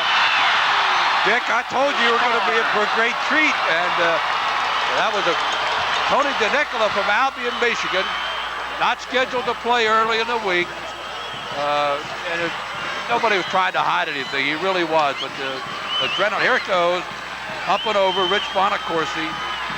Well, I'll tell you right now, and Tom, you can see it's a touchdown. Look at 55 there. There's no question. I got thinking here just a moment ago, and it was just a moment ago. It was 20-3 on that scoreboard, and now all of a sudden it's going to be 20. What are you going to do? What are you going to do? Well, they're going to go for 2 points. There's no question about it. Yeah, they might as well, right? Hey, they go in with a tie. They don't have to change their uniforms, right? At halftime. Okay, out wide to the right is Weaver. Flesha here to the near side. As they go for 2, and now I'm sure it'll be Wabash with the timeout. The official walks in and a bit of discussion going on. No, it's going to be timeout for DePauw. Well, you know, you're watching the satellite program network, and one of the best reasons to watch cable TV, SPN, cable's lifetime network. Well, with 45 seconds left, there you see the score, 20-18 Wabash in the 53rd battle for the Monon Bell. And the crowd, as we scan around here live from Crawfordsville, Indiana, and I'll tell you, what everyone says it is, it's an exciting football game, and the people are loving it, Tom. You got to be too. If you're wondering what they're looking for, fighting for rather, it's the Monon Bell, taken off one of the, well, it's back behind. It's back behind the players' bench over on the DePauw side. Well, Tom, the Monon Bell, you mentioned once it was buried. I understand once there was a student that impersonated someone from Wabash, went down there. They impersonated some Mexican sports writers that wanted to write up in the Mexican papers about the Monon Bell. And our president at that time, being, you know, a very nice fella, he directed the director of athletics to show him where the bell was, and they wrote the story, but they also got in that night and took the bell. Well, as you can imagine, with the 2 schools only 27 miles apart, and this being an all-boys school and the co-educational education system you have at DePauw, there's got to be a lot of things going on. And there you see it. There's the bell. There is the 350-pound Monon Bell. And of course, DePauw has the most beautiful co-eds in the world. It was taken off of a locomotive that used to travel between Crawfordsville and Greencastle on the Monon Railroad. So they go for the 2-point conversion to tie it up. 45 seconds remain in the half. DeNicola, a quickie into the corner of the end zone. Let's see, he got it. Weaver, another sensational catch. Can you imagine this, Dick? Boy, I'll tell you, both men had the ball, but when it's that way, then watch it. Both of them come down with it. Well, it goes in favor of the offense. That's the way the rule's written. Well, Vandergriff is there for Wabash, but Weaver comes down with it. And we have got a tied-up football game. 20-20, Wabash and DePauw. With only 40 seconds to go until halftime. Oh, that's everything that they said it was. Well, you alumni that are watching wherever you may be, you've got to be as excited as we are here at Crawfordsville. Boy, you can't get it any better. That beats a 0-0 ball game because it's excitement, and that's what everyone has come for, Tom Mont. Tim Granson and Riddle are back for Wabash. And kicking off for DePauw. Here comes the run-up. There's another fine kickoff back into the end zone. Put it down deep to Riddle. Boy, and there's no abundance of yardage made on that return by Riddle. There you see the scoring drive, 45 yards. That all occurred after the safety, by the way, in the free punt. 8 plays, a 2-yard run by Rick Bonacarsi, and of course the 2-point conversion, a pass from DeNicola to Timmy Weaver, and it's tied up at 20-20. 35 seconds remain. And Wabash wisely is going to run the timeout as they drop back, and Hoffman will wisely drop down to his knee. The time shows 30 seconds left. Well, I know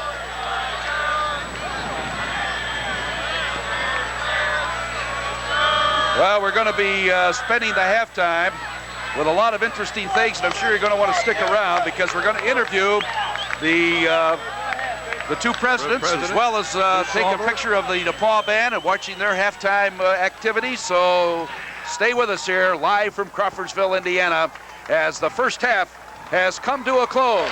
And we'll be back in just a minute. The score at halftime is Wabash 20 and DePauw 20.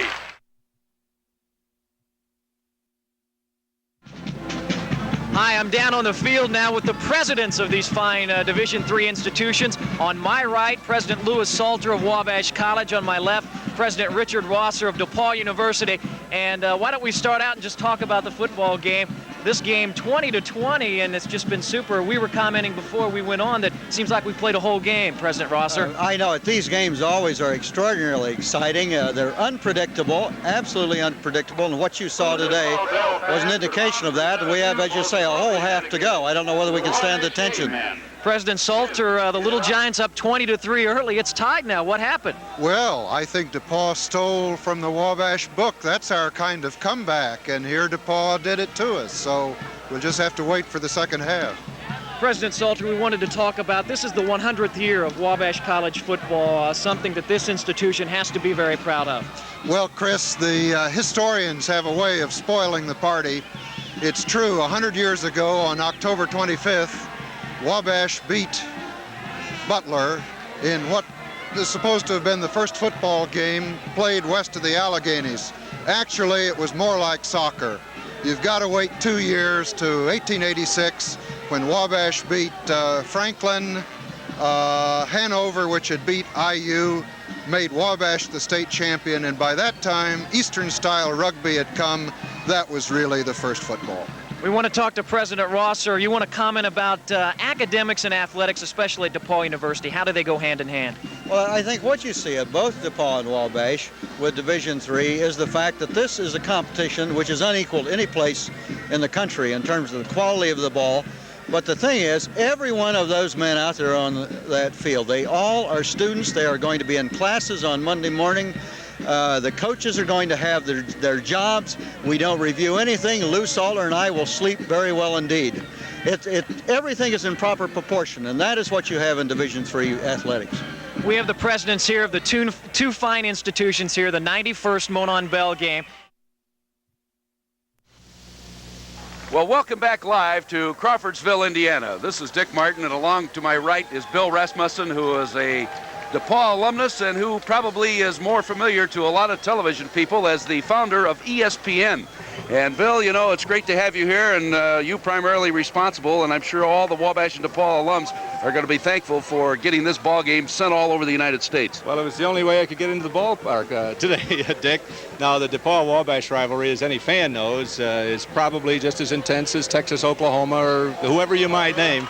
And it's great to be doing it on cable television here on SPN. Really, that's what SPN's all about and what cable is all about, to present events like this. Bill, we got to hurry along. It's great to having you with us now. Hope you have a great second half as well, Dick. Thank you.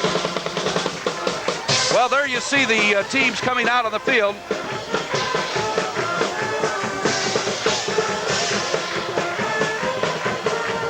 Dick Martin along with Tom Mott and Chris Denari as we enter the second half of the Monon Bell battle, and boy, it couldn't be any more exciting. It's all tied at 20-20, and the statistics have been unbelievable, and you can see right there in the total net yardage for DePauw, 200 yards, for Wabash, 213, and Tom Mott, your next coach. You know, statistics sometimes don't mean much. No, it don't mean a thing. It means that last 6 or 7 minutes of the second quarter, DePauw caught up with that Wabash. It was almost two different games.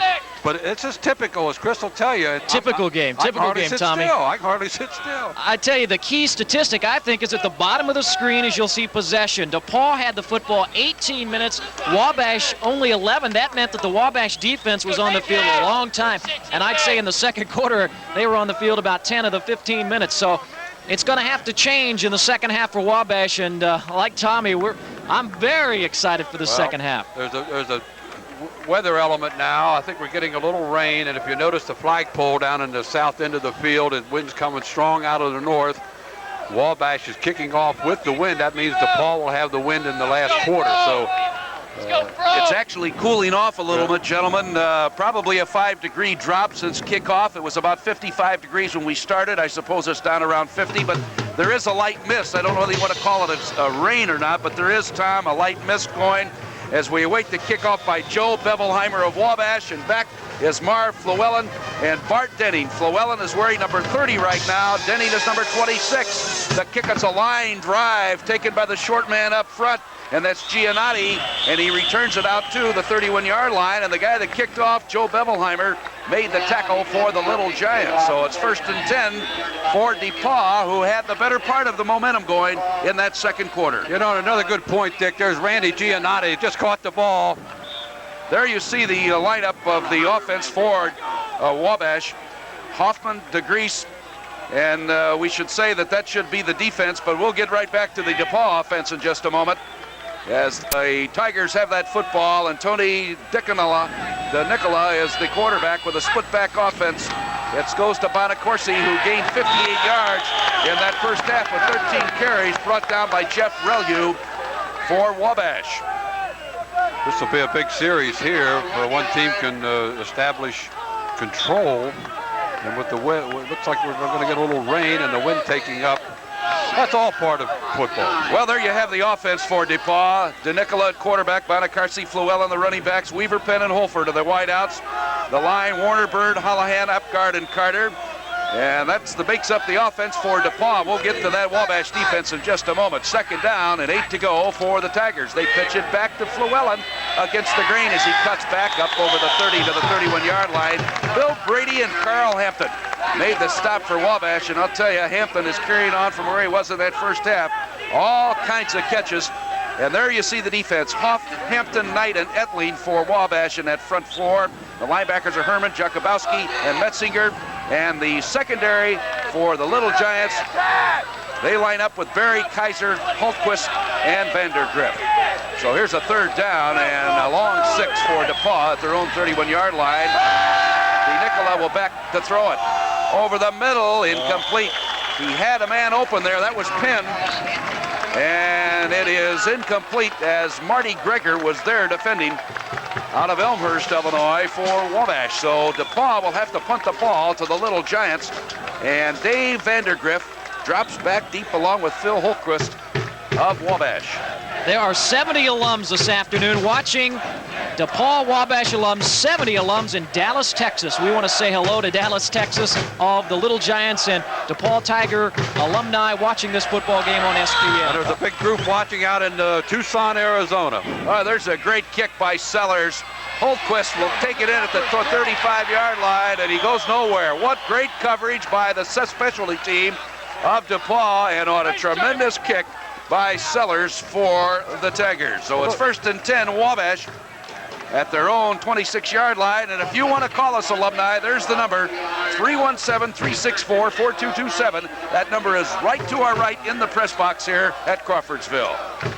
And we've had a lot of calls, guys. Pompano Beach, Florida, Cincinnati, Ohio. Hollywood, California has been calling in, and Newport News, Virginia, and Salt Lake City, Utah. So from all over the United States. Hoffman will be back to throw. Rolling out of the pocket.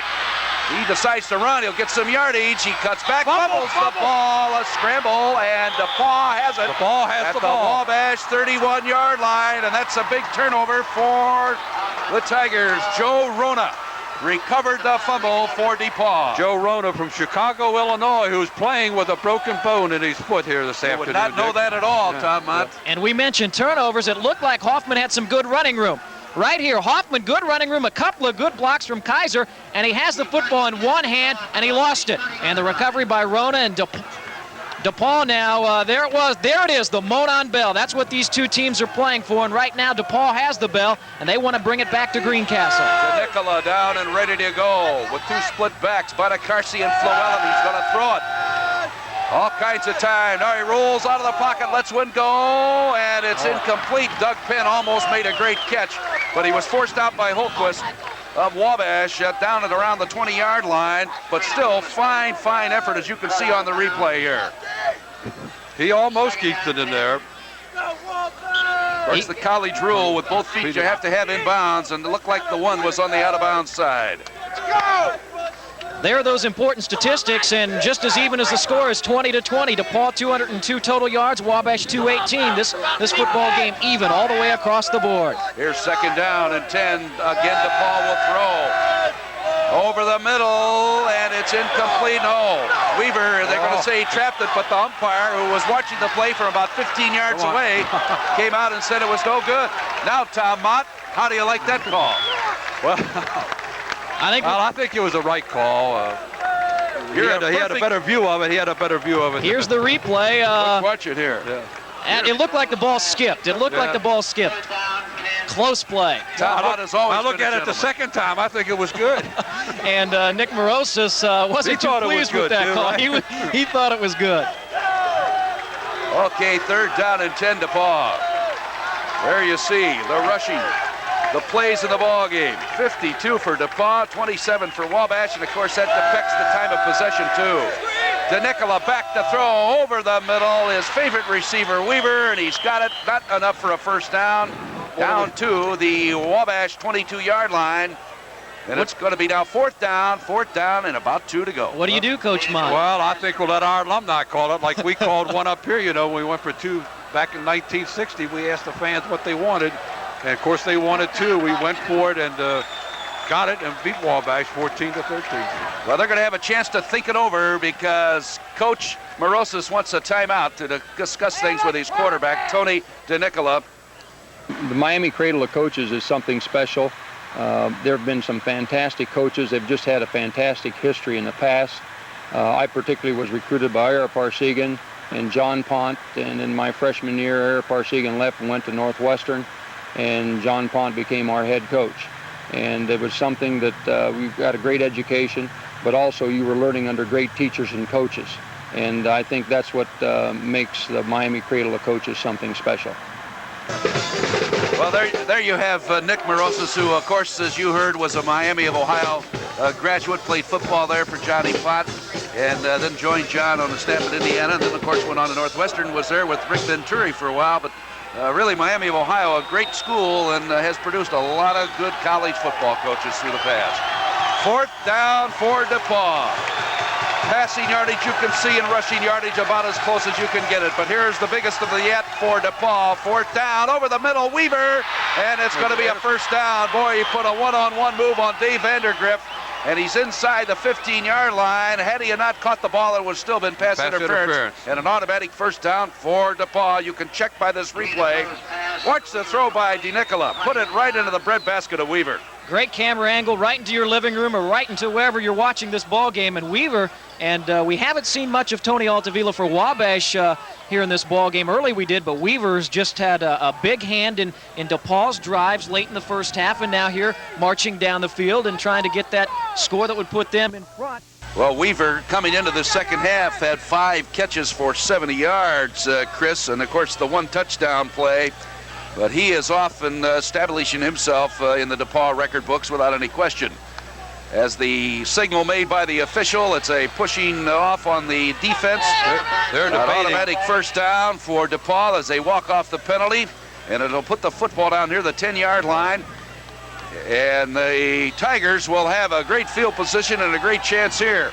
Well, SPN is going to be doing a lot of football coming up in a few months, in a few weeks, we should say, because one of the great features is going to be the Division III Championship, as you can see there on December the 8th. But more importantly, on the 17th, a week from today, Lehigh at Lafayette, Division II semifinals on the 1st. There's Division II and III finals on the 8th. So a lot of sports on SPN, Satellite Programming Network. 1st and 10 to go at the 11 of Wabash. They pitch it back. Fluellen breaks a tackle. Fluellen all the way down to the 5. It was a little Walter Payton there with the ball out in his hand. Mike Hove making the tackle for Wabash. So first, let's make that 2nd down and 10.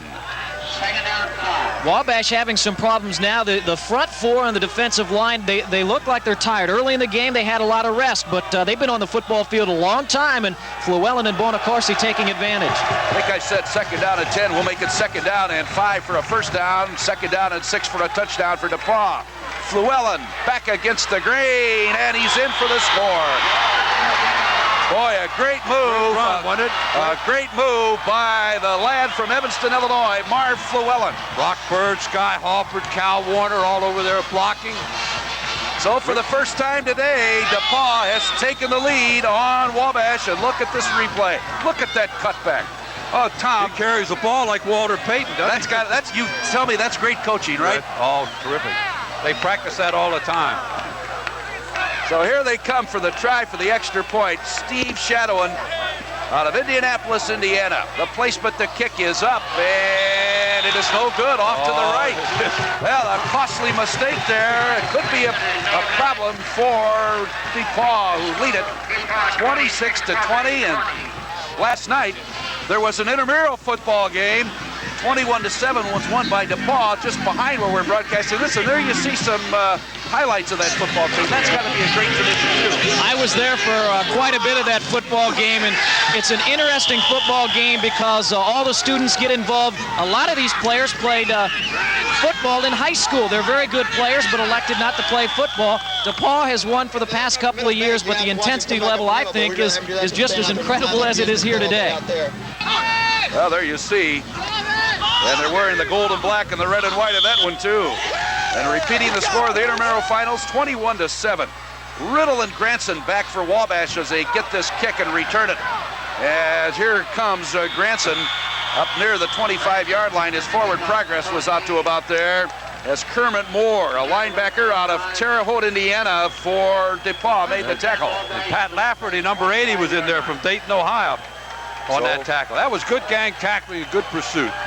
1st and 10 to go, Wabash, who for the first time this afternoon are trailing in the ballgame 26-20. 11.5 minutes remain in the third quarter, and it's beginning to drizzle in Crawfordsville, Indiana. And the temperature has begun to drop. Tony Altavilla goes in motion out to the right, Granson to the left. There goes Hoffman. He hands the ball back to Kaiser, and Kaiser goes nowhere. He was brought down by Joe Rona. And I'll tell you, Tom Mont, you had mentioned he'd play with a broken foot. You would never know that, and would Scott Stetson's another young man in there from the Chicago area, Palatine, Illinois, the big defensive tackle, number 76. Well, you can see by the replay that Mr. Kaiser is having his problems. Kaiser is a sophomore out of Jasper, Indiana. He has a brother, Marty Kaiser, who is a freshman also on the Wabash team. So it's 2nd down, 10 to go for Wabash. Hoffman, a long count, quick pass out on the flat to Altavilla, and he gains only about 3 on the play. As over there protecting for DePauw was Tom Honeywell, as we have mentioned, out of Wheaton, Illinois. And it's going to be 3rd down now for the Little Giants. 3rd down, they need 7. All coaches hate to say it, but right now the Wabash team is a little flat. And they've had 23 straight points scored, and Wabash passing, there's the key. Wabash has to pass. They've gotten a little conservative, and as you can see on the graphic, 16.2 yards per every pass completion. They need to put the ball in the air. They're going to do it right here on 3rd down and 7. Altavilla is flanked to the left. Back goes Hoffman to throw it. It's a long pass. Great throw to Granson. Incomplete as a big job by Rich Waz of DePauw batting it away. But I'll tell you, Timmy Granson, a 3-year letterman out of Kokomo, Indiana, was streaky down that far sidelines.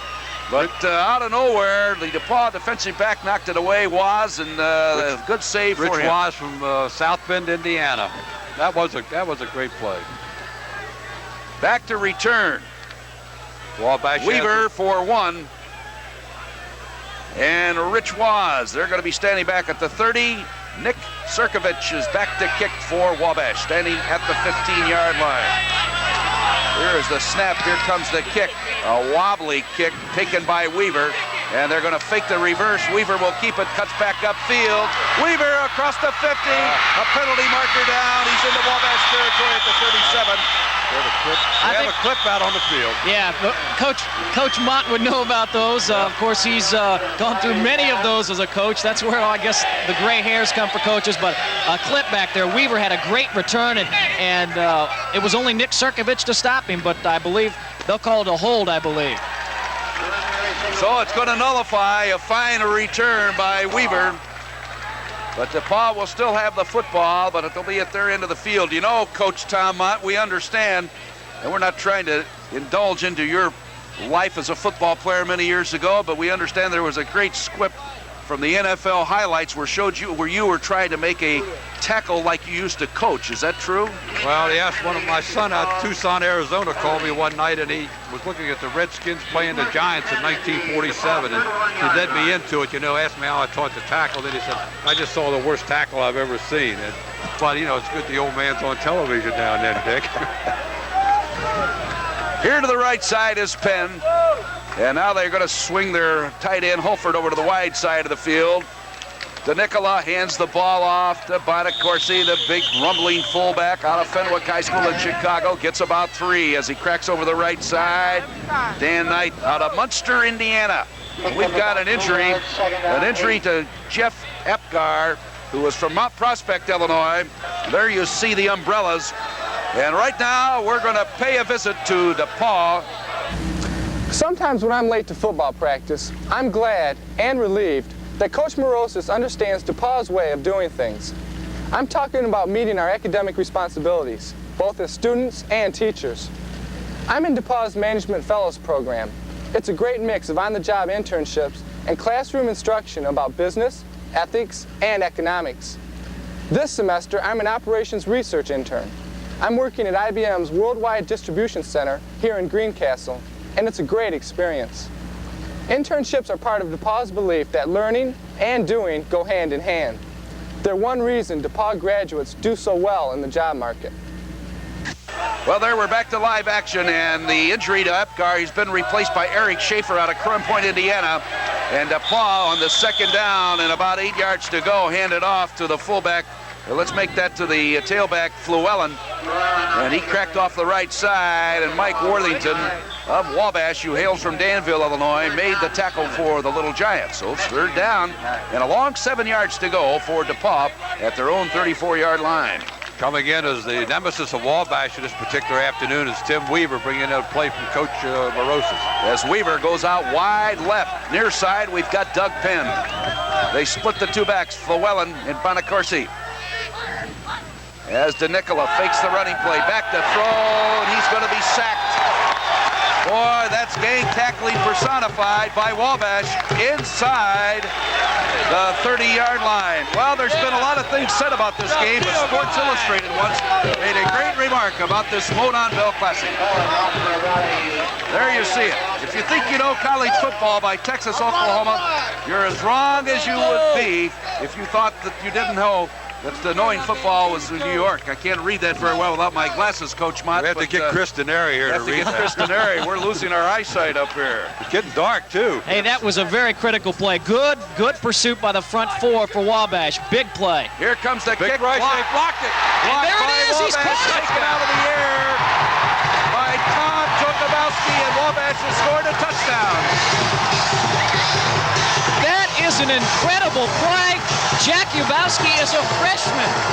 An incredible play and another turnover. We got a tie score. Mike Hoff got the block. Up into the air, the ball went, and Jokobowski ran under it and streaked into the end zone for the score. And now we're tied again at 26. And what's amazing about that play, here's the replay. He caught it in the air. You can out-advance something like that. I guess it would be on the ground, a fumble or something. But he caught it in the air, ran it into the end zone. That is a big play. A lot of time left, and Bevelheimer's on to attempt a most important extra point. This is only the third quarter, Dick. We're going to have to check the record book to see what was the highest scoring ever in this Monon Bell battle, because we're off and running here. We still have 8.5 minutes to go in the third period. Bevelheimer, BB will hold it. Bevelheimer will kick it. The placement.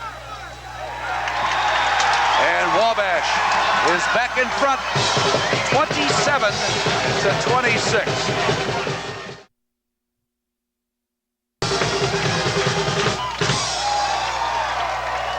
Well, here you have the Wabash coach, Greg Carlson, and a little discussion about his fine football players here at Wabash. Presently, we are 7-2 with today's game remaining, and very much looking forward to move our record to 8-2 in a successful season again and recapturing the bell back to its rightful place. That's Crawfordsville, Indiana. We've got an outstanding group of kids. We have 109 players and a school of 800. 1/8 of our student body is out for football. We're also very proud of the fact that the average SAT score of our football players is 1,100. And we're not just football players here at Wabash. We're football is enjoyable, and our kids take part in it, but basically they're students first, and they came here for the education and for their degree, and they also enjoy playing football, and that's why they chose Wabash College. Well, it's amazing, that statistic. 800 students and 109 boys out for football. That's absolutely incredible. Back to return for DePauw, Bart Denning, Marv Flewellen. Denning on the left, Flewellen on the right. As Bevelheimer will get ready to kick off for Wabash, who have taken the lead here with 8:38 to go in the third quarter, 27-26. Here's a good kick into the end zone. Denning will take it out at the 10, at the 15, and he's up across the 20 and out to the 22-yard line. A good return by Bart Denning. The momentum has swung Marty again, Grigger. Dick, the momentum has swung now. Wabash is on that upward movement. Boy, I have to tell you, the pendulum has been back and forth in this ball game all over the place. So 1st and 10 DePauw. They have it at their own 21, as Weaver and Plessa are the two wideouts for DePauw as they break out of the huddle and come up to the line of scrimmage. Doug Penn is in the slot to the right side. Holford is over on the left side. Only one running back and 3 wideouts. DeNicola gives it back to Bonacorsi. Outside he goes. He's up over the 25 and a gain of about 6 on the play. Brought down by Marty Grigger out of Elmhurst, Illinois, a 3-year letterman. Picked up about 6 yards. Well, we've just been noted that there's the quote, if you think that you know college football by Texas and Oklahoma, you're as wrong as you would be if you thought you knew the U.S. by knowing New York. That's a pretty good quote. They spent a week with DePauw Wabash back about 10 years ago, 11 years ago, and wrote up this game. He had a big feature in the Sports Illustrated. 2nd down and 5. Bonacorsi, the workhorse, up over the 30 to the 31-yard line. Bill Brady, out of Indianapolis, Indiana, went to Cathedral High School over there. Was in to make the tackle for Wabash. 3rd down and 1 DePauw. And you've seen, if you take a look at the sidelines, and I'm sure we'll have a shot of that, the Wabash team now, the momentum has swung the other way. 1 kick of the football and 1 touchdown can just do that here today. Out of the huddle they come. Penn and Weaver to the right side. Bonacorsi and Flewellen in a split backfield. 3rd down and 1 at their own 30-yard line. The handoff, Bonacorsi. He doesn't get it. Bonacorsi is hit by a stone wall led by Dan Knight and Mark Kane. He's going to be short, I believe, of a 1st down, and the Tigers will undoubtedly punt the football game. We had talked about the amount of scoring on the board here with still a little more than 7 minutes to go. In the 3rd period, it's 27-26 Wabash. The highest scoring game occurred back in 1893, and that has to go back a long ways, in which it was won by DePauw 48-34. Why are you looking at me? I was not there. I've been at DePauw for 26 years, Dick. I wasn't that. I'm sorry, Tom. Okay. So DePauw will have to punt it. I know that Chris wasn't. I sure wasn't. Vandergriff is back with Phil Hultquist. And Mike Sellers is in to punt for DePauw.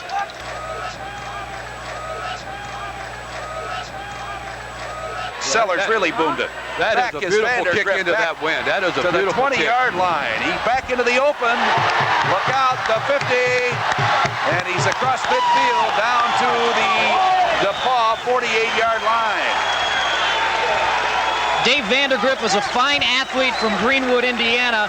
Vandergriff came to Wabash, and he probably could have played basketball. His father is the basketball coach at Greenwood High School, a spectacular athlete. He's been a great addition to this football team for the last 4 years. Jim Dunbar made that tackle from Kettering, Ohio, and he tried to take the ball out of Wabash man's hand. Well, there you see the glimpse of the Wabash campus and the DePauw cheering section across the way. The gray skies looming over Crawfordsville, Indiana. The rain right now has shut off, which is good news. In motion back to the right, Altaliva, as the Wabash Little Giants in DePauw territory on 1st down. Wide sweep right goes Kaiser. Gets about 6 on the play. Wortman and Andrew King for DePauw making the tackle. Andrew King, one of the real good players for the Tigers, the co-captain of DePauw. from Converse, Indiana. Right, and Andrew King is one heck of a wrestler, too. He's one of our top wrestlers down at DePauw. There's the Monon Bell on the sideline, presently in the hands of DePauw University. And well, you suppose it'll stay here tonight, Chris? I think it'll be here. I'm sure and Tom I know will put right it in where his it will trunk. be tonight. Second down for Wabash. 2nd and 4. They pitch it back. Kaiser again. Sweeps left. Penalty marker down. Going to be a holding penalty. Cuts back. He's got the first down. But Tony Altavilla is going to be guilty, I'm sure, of a clip. Honeywell and Todd Poole were there to make the tackle for DePauw. But it's going to be called back, nullifying a first down gain by the Little Giants. Well, I can remember, gentlemen, coming here to a football game back in 1949, and they had lights here at Wabash, and we had mentioned that, and we understood that the very first night game ever played in the state of Indiana was here at this field in Crawfordsville. I saw Wabash play Earlham. Now, that really takes you back a long time, and the Huntsman boys were around then. They walk off the penalty. Now it's going to be 2nd down and 8. I'm happy to see happy to hear Dave Joyce from down at St. Louis, a former DePauw quarterback who had some great days right here in Crawfordsville. And Norm Freeze down in Houston, Texas with a big alumni group. There's some calls coming from Sarasota, Florida, and Houston, Texas, and Fort Lauderdale, as you had mentioned. Well, I tell you, from all over the United States, they're calling in here to Crawfordsville. Here's a pass by Hoffman, incomplete, intended for Altavilla.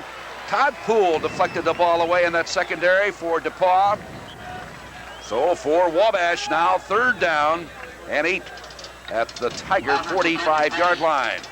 Some of the world's best tennis players, including Americans John McEnroe, Jimmy Connors, and Sweden's Mats Wilander, will be playing in the Stockholm Open here on SPN Saturday, November the 24th, in the semifinals and then the finals on Saturday, December the 1st, right here on SPN. 3rd down and 8 for Wabash at the 46-yard line of DePauw. Hoffman back. Quickly down over the middle to Crnkovich, completed. First down, Wabash inside the DePauw 35-yard line. Tackle made by Rhoda, Poole, and Honeywell, and a group tackling job, but not until the big tight end out of Highland, Indiana, got enough for the first down, and you can see, boy, he makes a great target, Nick Crnkovich. That's an important catch for Nick. He's been double-teamed most of the year, and that's what's freed Tony Altavilla to set a record this year. And Crnkovich is a great football player, and he's being looked at by NFL teams and USFL teams, so he could have a future in the pro ranks. And you know about those tight ends from Wabash that are there. Pete Metzelaars from Seattle played his college football right here at Wabash. Here's a handoff to Kayat Riddle, it is. Rich Riddle out of Crown Point, Indiana, tried the opening in the middle, and he was brought down by Scott Stetson and Lee Banks of DePauw. Give him a couple of tough yards, so it's going to be 2nd down and 8 as that clock shows less than 5 minutes remaining here in this 3rd quarter with a score 27-26 Wabash. Dick, we have to also mention that Dave Finzer, the great punter for the Chicago Bears, played up here with Pete Metzelaars when they were played against each other. So these two schools have supplied the NFL with some players that are still there. Here's a handoff on a trap play to Riddle, and he goes nowhere, and DePauw's defense came to the call, led by Clark Rogers out of Carmel, Indiana, Lee Banks from Chicago, and Derek Workman from Hinsdale, Illinois. Well, there to make the tackle. So 3rd down for the Little Giants. The press box very busy. We just want to announce the switchboard is jammed at this minute. They're trying to answer the phone calls as quick as they can. What a response from across the nation, Wabash and DePauw. Boy, I tell you, look at the places that are calling in. Longboat Key, California, or Florida. Chapel Hill, North Carolina, from all over the place. There's a rollout by Hoffman. He's going to have to run for his life, and he is hit and decked down after he crosses the 30 and out of bounds at the DePauw 27-yard line by Rich Tull, who hails from South Bend, Indiana, and Joe Rona. And he didn't get enough for a first down, so it's 4th down now. Probably 4th down and about 4 yards to go, Coach Mont. This is a big decision now for the Little Giants. They're going to think it over down on the officials' timeout. Lee Banks appears to be shaken up somewhat. Dick, we have a lot of calls from across the country. We just want to take the time. Princeton, New Jersey, Pittsburgh, Pennsylvania, Melbourne, Florida, Houston, Texas, St. Petersburg, Florida, Louisville, Kentucky. You mentioned Longboat Key. More from Los Angeles. Chapel Hill, North Carolina, Sarasota, Charlotte, North Carolina, and once again the phone number you'll see on the screen. I think we've even got more. We've got DePauw alums. Wilmington, Delaware. Everywhere, Tommy. Here, you take a shot at it. Houston, Texas, Clearwater Beach, Florida, St. Louis, Missouri. Well, there's the hotline and number. Narbonne, Indiana is calling in. 317-364-4227. That's the hotline. Be one of those that call. Would love to hear from you. Important play here, Dick. Fourth down. Fourth Little down. Giants lead by a point. Big play. They need about 3.5 yards. Steve Hoffman with a split back offense. Rolls back, rolls out to the right, lets it go, and it's incomplete. It was intended for the tight end. They say it was a fumble. He apparently had it long enough, and it's going to be a recovery by DePauw. It looks that way. But it'd be our ball anyway if it's an incomplete pass. Crnkovich had the ball and apparently was stripped away from him, and they're going to call it. DePauw recovery and first down for DePauw. There you see it right there. Crnkovich had the football. Looks like a good call. Andrew King, the defensive captain for the Tigers, and it's DePauw's football. 3:08 to go in the third quarter. 27-26 Wabash. The battle for the Monon Bell in a traditional series between these two fine schools located 27 miles apart. And they're playing it today in Crawfordsville, Indiana. DeNicola sends Weaver in motion to the right side. Hands the ball off to the big fullback, Bonacorsi, up over the 20 and out to the 21-yard line. Carl Hampton having a bang-up day along with Mike Hoff making the stop for Wabash. And there you see the turnovers in this ball game. Wabash has fumbled it 3 times and lost 2. And DePauw on the other side has had 1 interception. But they haven't got the graphic on there, which was the block punt that was knocked into the air, and Wabash ran for a touchdown. That was one of the big turnovers of the day. Out to the right side is Scott Plusha. Here goes DeNicola back to throw it. Rolling out of the pocket. DeNicola with all kinds of room. He's going to run for the first down, and he goes out of bounds across the 30-yard line as Jay Herman forced him out over there. But I'll tell you, DeNicola didn't look like he had a very bad stress fracture on that run, Coach Mont. Well, yeah, he's really fast when he doesn't have that stress fracture. But he did the smart thing. He got out of bounds. We don't want to get him hurt. Wabash defense had great coverage on Weaver and the receivers, but they did not pursue DeNicola very well, and first down now for the Tigers.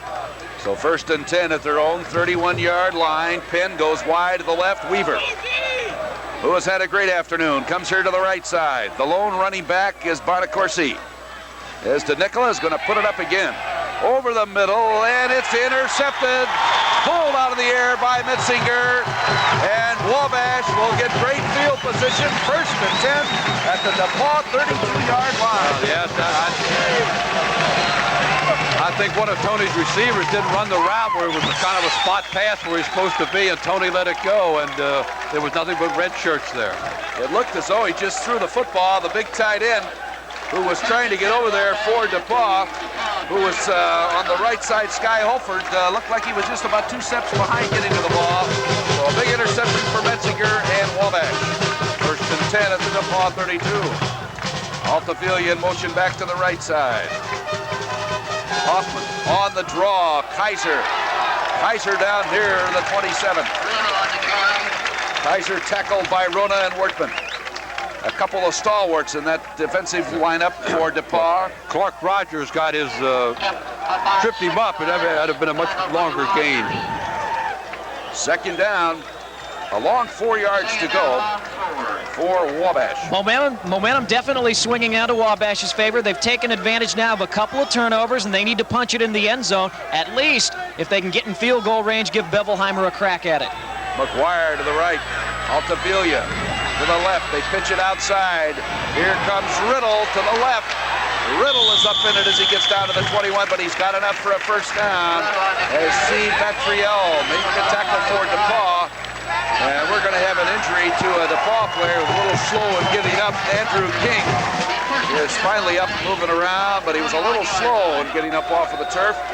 but it's enough for a first down for Wabash at the DePauw 21-yard line. Rich Riddle, a fine sophomore running back, 5 carries today, 20 yards. He's very small but very quick, and he and Kaiser make a good tandem. They can alternate the 2 running backs, keeping one fresh. Riddle out of Crown Point, Indiana.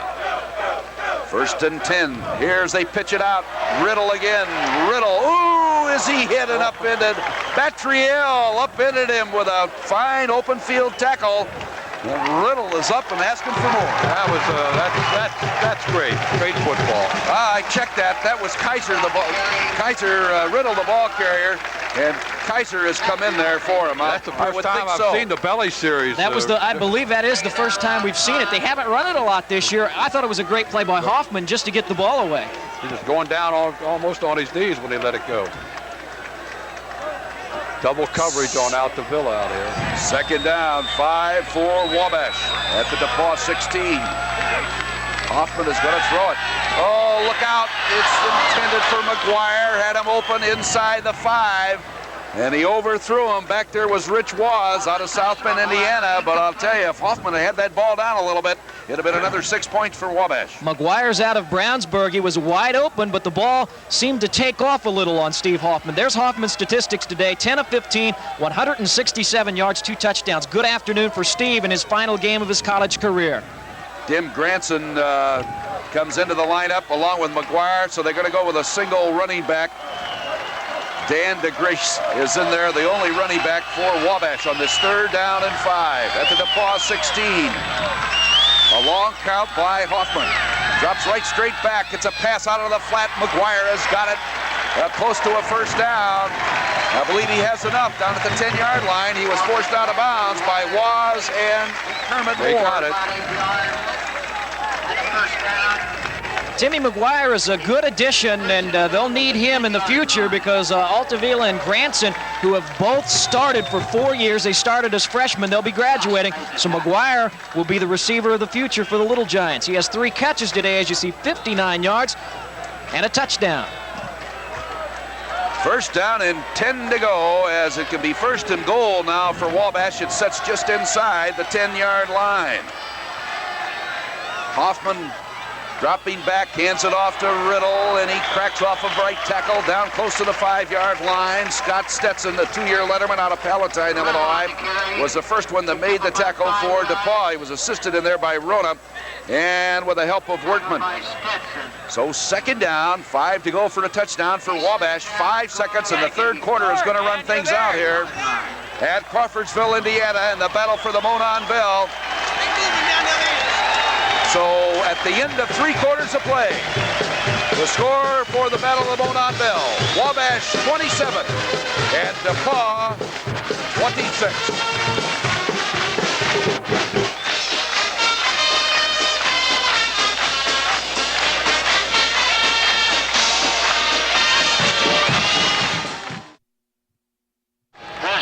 Of Wabash and DePauw are all invited to an IFC-sponsored all-campus victory party at the Wabash PG House. The party will begin at 8 p.m. Some kind of refreshments will be provided.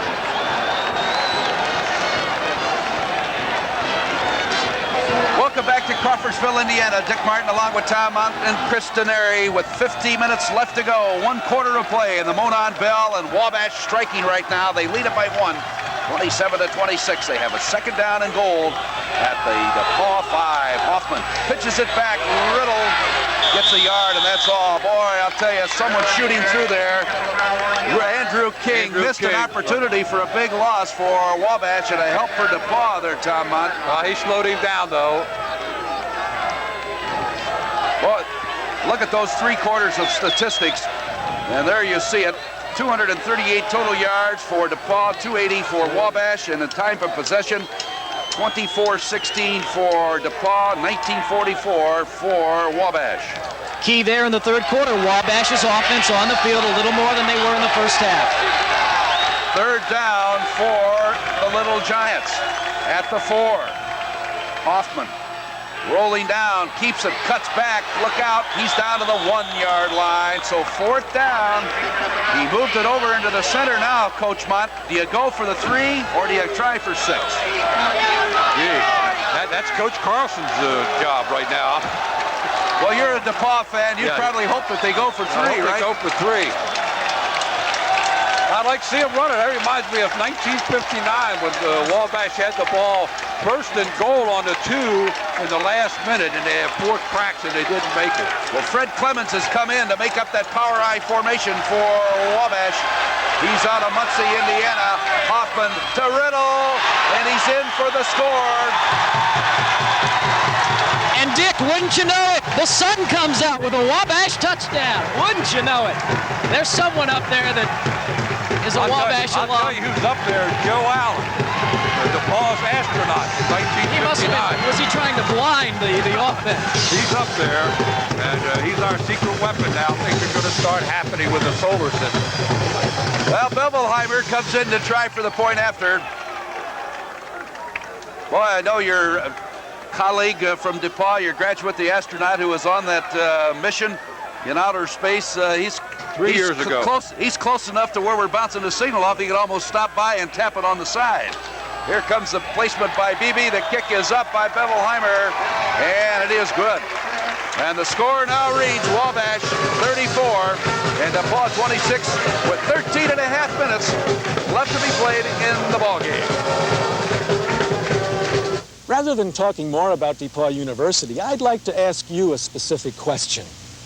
What do you think are the campus attitudes, values, instructional strategies, and student traditions that have helped shape this university to be one of the very best colleges in the nation?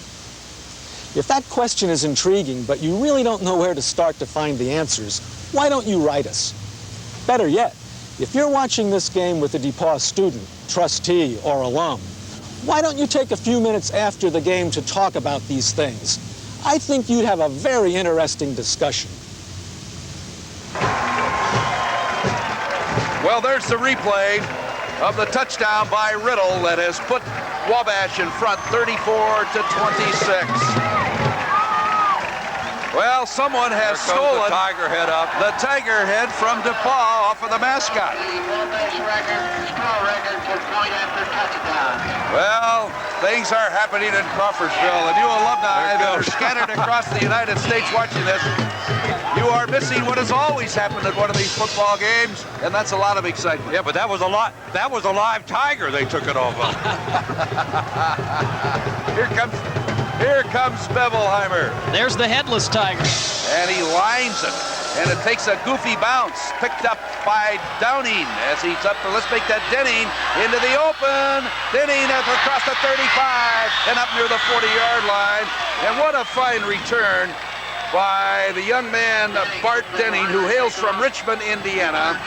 And he returned it all the way to the 39-yard line where it's going to be first down and 10 for DePauw. It's still plenty of time left for a lot of excitement. Well, there's action off the field, too. You can see the cheerleaders getting into it now because the tiger, there it goes. They're going to give the tiger back to DePauw. We sent our girl cheerleaders over. They'll get it back. They're trying to take Wally's head off. Well, they got the policeman down here. Here is DeNicola back to throw, intercepted by Wabash. Bill Brady picked off the pass. DeNicola was actually hit by a hard charge put on by the interior line of that Wabash group. And he threw an array, and the ball was picked out by Brady, and now Wabash gets another big break. They have the ball at the DePauw 42-yard line. Well, DePauw has their head back, so there's a lot of extracurricular activities going on. I don't want to be remiss, but basketball season is starting. Both of these teams have fine basketball teams. Last year, DePauw went to the Division III National Finals, but I'll have to say in '82, I was a member of the Division III National Championship team. So two fine schools in football, but very good basketball institutions as well. Enthusiasm going in basketball, gentlemen. The same way. Here's Riddle, gets the call for one, right down to the 40-yard line. It was Bill Jennings and Scott Stenson for DePauw making the tackle. Well, the clock becomes a very important part of this ball game as far as DePauw fans are concerned. 13 minutes left to play, and it's 34-26. Wabash leads it. Altavilla to the right side. McGuire goes left. They come up to the line with Dan DeGrease. He's at fullback as they set up in the I formation. Hoffman rolling back to throw. Lets a long one go downfield. Incomplete. Poole did a great job in the secondary for DePauw as it was intended for Tony Altavilla. And Todd Poole did a fine defensive job. Todd's an Indianapolis young man. And you know, the mistakes that you would expect to make in the first part of the ball game weren't made, but there have been a lot of mistakes here in the second half. Well, there you see it. In the rushing and passing total yardage, 238 for DePauw, 286 for Wabash. And again, as in every, it seems, Monon Bell football game, Wabash-DePauw turnovers have really taken effect here in the second half. The block punt was the first, and now DePauw has thrown 2 interceptions that led to a Wabash touchdown, and Wabash on the move again. And Steve Hoffman now has to take control of this football game for the Little Giants. He's had a great afternoon, 12:42 remaining, so it's right now up to Steve Hoffman to move this football team. Well, as you gentlemen remarked, the extracurricular activities going on the side of the field, the policemen from Crawfordsville are having a busy day. They just had to separate about 25 of the enthusiasts. I'm sure divided up 50-50 between Wabash and DePauw. Things are back to order now. Here's a hand up to the grease right through the middle. And let's check that. That is Roger Gravener out of Monroeville, Indiana. We talked to his father this morning over in the Lou Wallace Motel, and his dad, who was a basketball coach over in Monroeville, was telling me about his son and is thinking about sports medicine as a vocation. Good effort by Roger Gravener, a senior. He's also played a lot, as all of the seniors have played since they were freshmen. Great effort. Has not seen a lot of activity really the last 3-4 weeks, but he gets the effort there. There he is. He's rushed for 248 yards, and he'll wind up a fine career here at Wabash this afternoon. Wide to the left is McGuire, and motion out to the left goes Altavilla. Here they pitch it back. There's Riddle. Ooh, he is hit by Poole and Joe Rona as he tried to cut back. And he is close, but not close enough to call for a measurement. About a yard away for enough for a first down for Wabash. So it's 4th down, and I would say a little more than 1 to go. This would be a 42, 49-yard field goal. Does Wabash have anybody that kick it that far? Bevelheimer has a good leg. I saw him pick up the tee on the sideline, and we're going to have to wait and see what Coach Carlson wants to do. Well, Bevelheimer has kicked one this year for 48 yards. That's his longest, and he's a yard away from doing that. Well, Dick, as I mentioned, football's not the only sport in which Wabash teams excel. Basketball's also a tradition. In fact, in 1897, in the first game played in the state of Indiana, Wabash beat Purdue 23-13. Of course, as I mentioned, 81-82, Wabash wins the NCAA Division III National Championship. Coach Mac Petty was named the Division III Coach of the Year. So Wabash, very well known now for its basketball powerhouses, and they'll have a fine team this year, I'm sure, as will Mike Steele down at DePauw. Chris, you know, we have to mention that DePauw went to the Division III championship last year and lost to the champions. Coach Mike Steele doing a great job. They were 25-5, and no doubt will be in the championship again this year at the expense of Wabash. Oh, well, I'm just happy to have the ring and the watch, so it's great. Great. Well, there's the current statistics brought right up to date by our fine gentlemen down in the truck that are doing a great job with those computerized statistics. There you see it. 238 yards for DePauw, and Wabash inching out a little farther. They now have 304.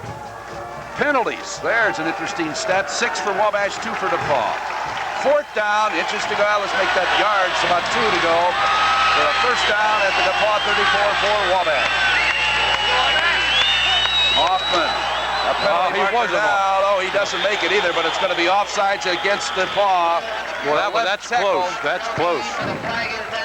The left tackle jumped before the snap as Scott Stetson was in there a little too quickly. Over on the right side, the last man up was Rich Tall and Lee Banks.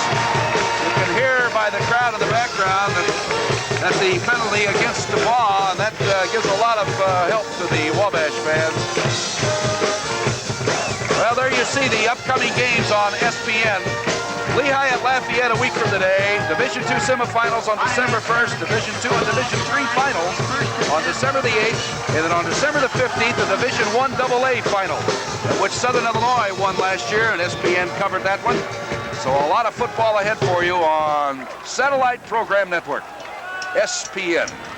1st and 10 for Wabash at the DePauw 28. Hoffman drops a snap from center, falls on it back into the backfield. It's a loss of about 2 on the play. And it'll be 2nd down and a good 12 to maybe 13 yards, depending upon where they put that football down for the Little Giants. 11 minutes left to go. 11 minutes remain in this football game at Crawfordsville, Indiana. And Wabash leads it 34-26 in the battle for the Monon Bell as Altavilla goes to the left. Here to the near side is Granson. The split backs, that's Riddle along with DeGrease. Back to throw goes Hoffman over the middle. Riddle, he's at the 10. Touchdown Wabash. That is Rich Riddle's 2nd touchdown on the afternoon. He scored the last touchdown rushing. He now catches the football out of the backfield. And Wabash now, this has been a different football game. We've seen about 3 football games today. Rich Riddle, the sophomore out of Crown Point, and we'll watch the replay. Boy, that was a sucker play. The man out of the backfield, Tom Mott. Great catch by Riddle. Halfback, Rich Riddle, and no one touched him. He's in there unscathed. Well, there's no way that a linebacker whose priority was to pick that man up, no way could he guard Rich Riddle. And there you see him right there. Here comes the kick on the point after, and it's good by Bevelheimer. So now it's Wabash 41 and DePauw 26. Well, a lot of activity, I'm sure, is remaining. We're getting ready for a patent DePauw Wabash finish coming up, Dick. Have you ever wondered how to find unusual and expensive collector items?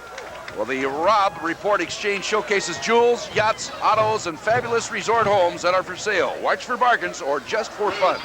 Sundays at 6:30 p.m., Fridays at 4 p.m., and 1 a.m. only on SPN. The scoring drive you just saw right there, Tom Mott, and it was a big play and a big move as that intercepted pass. Offside there. Offsides did it. And I'll tell you, the turnarounds in this ball game, the block punt, the interceptions have really given Wabash the momentum that they've needed here to take the lead. Wabash has scored all 21 points right after a DePauw turnover. Block punt and 2 interceptions, and that's the story in this football game. Well, as you can see there on your screen, the sun is shining brightly in Crawfordsville, Indiana. Warmed up. Wow. Lehigh at Lafayette. Next week, noon Eastern Standard Time, November the 17th. Oh, that's quite a collegiate rivalry out east. Lehigh and Lafayette.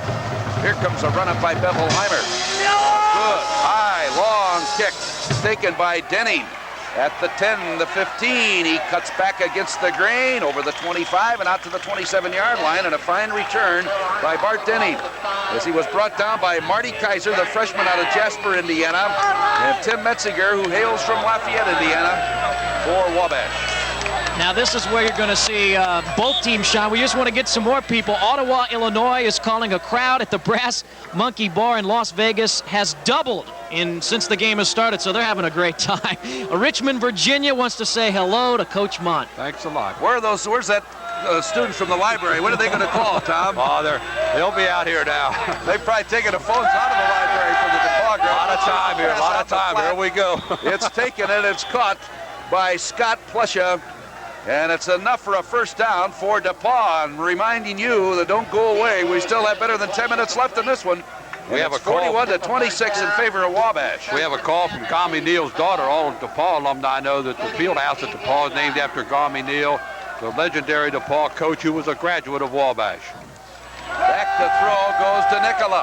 Again, it's down and caught by Plesha. And another first down, out of bounds, up at the 49-yard line. And again, DePauw's not even huddling.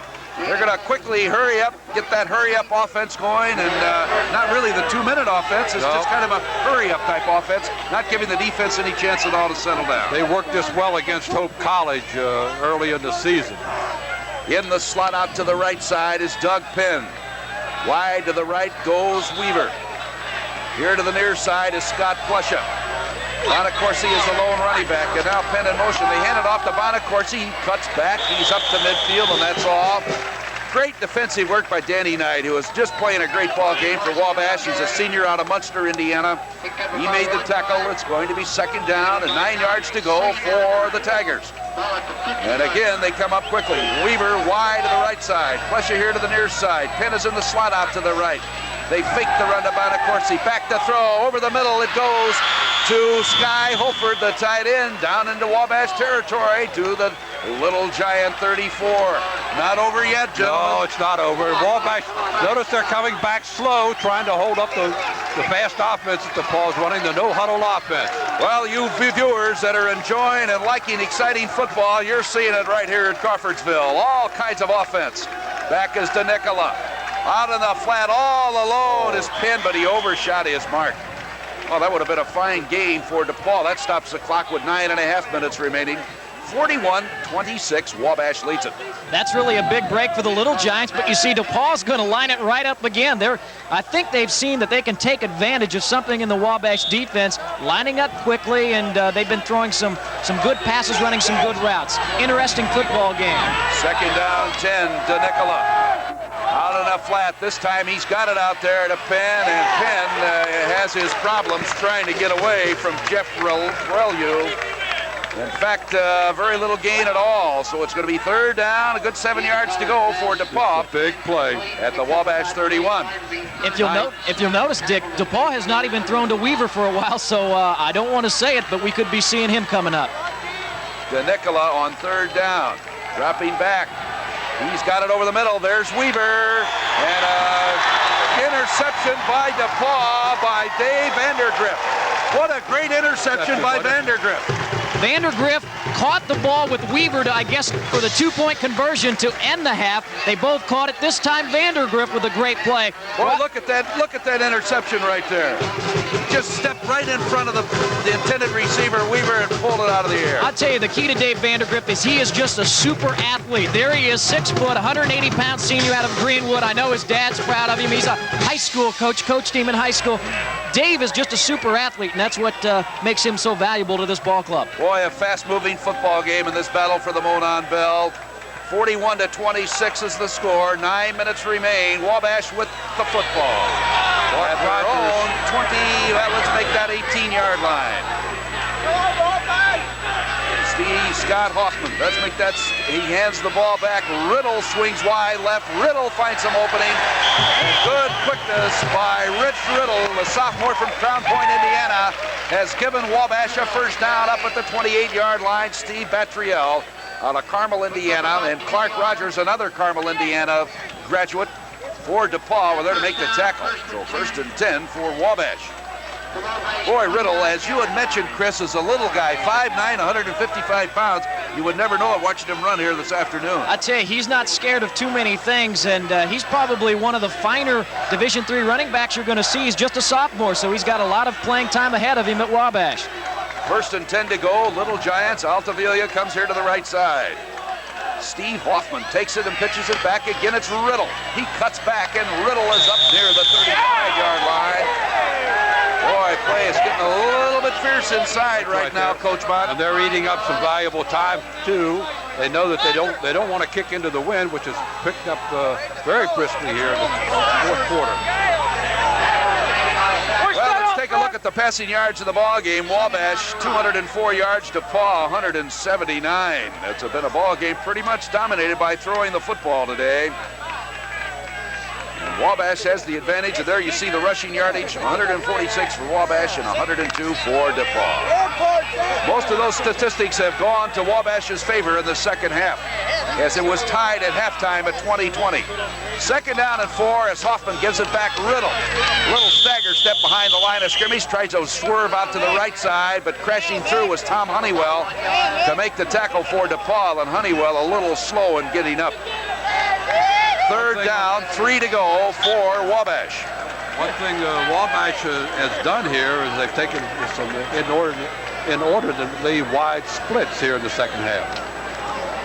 And they seem that they're staying with Rich Riddle in the backfield. Kaiser was effective, but Riddle's the man now. And Greg Carlson going to Riddle predominantly here in the third and fourth quarters. Altavilla left and McGuire to the right side. A split backfield for Wabash.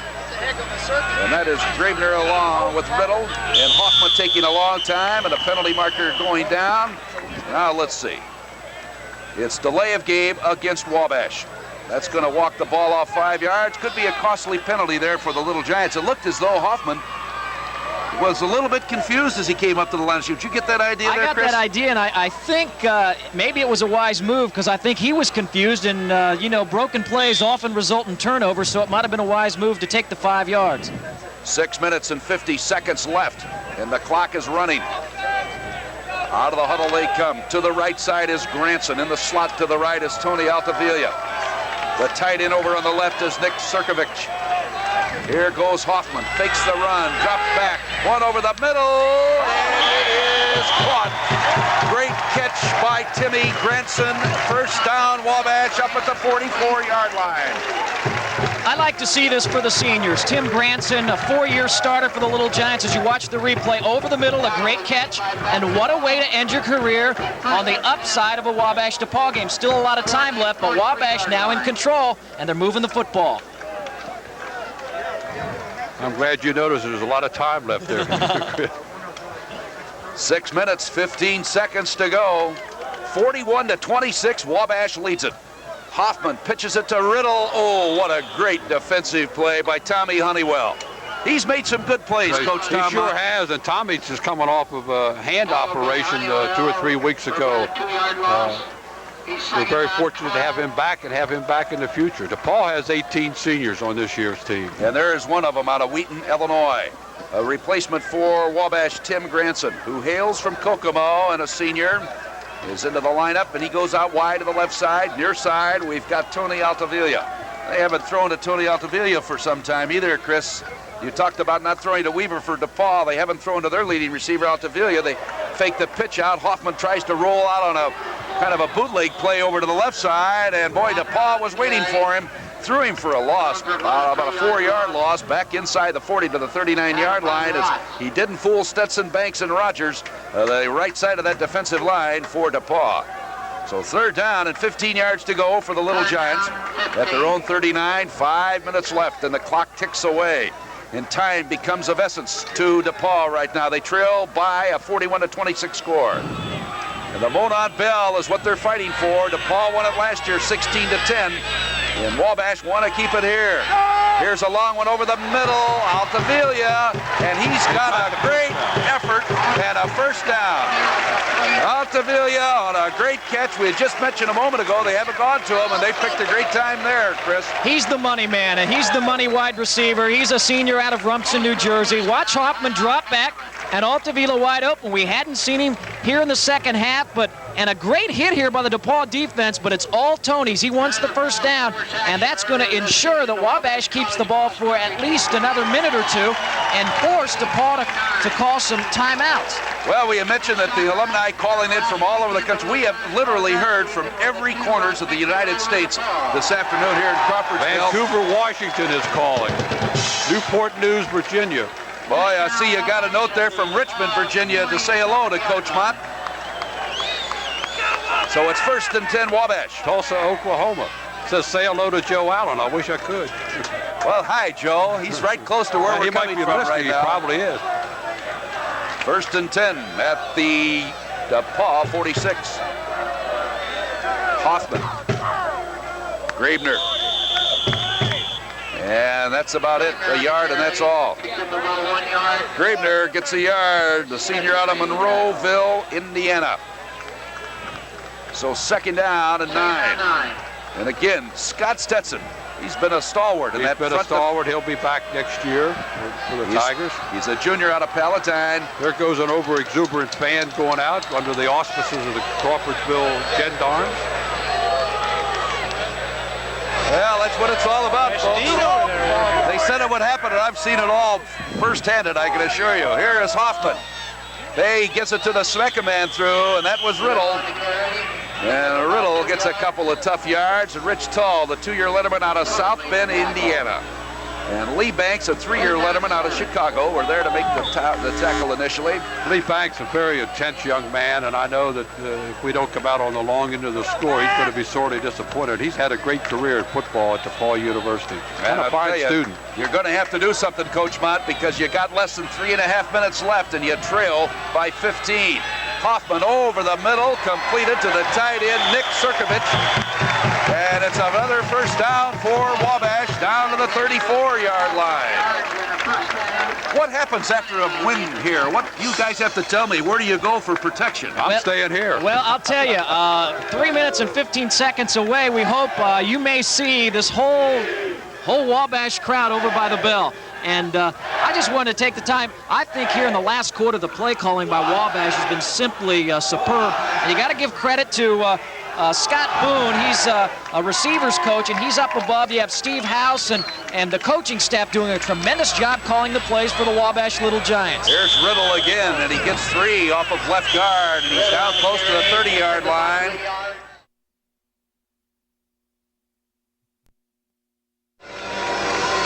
Important conversation right there. Coach Greg Carlson, his second year as head coach, a year ago 5-4, and he had some big shoes to step into. Stan Parrish, who went to Purdue, now is at Marshall, and he's talking over with Steve Hoffman. We've got some interesting things here.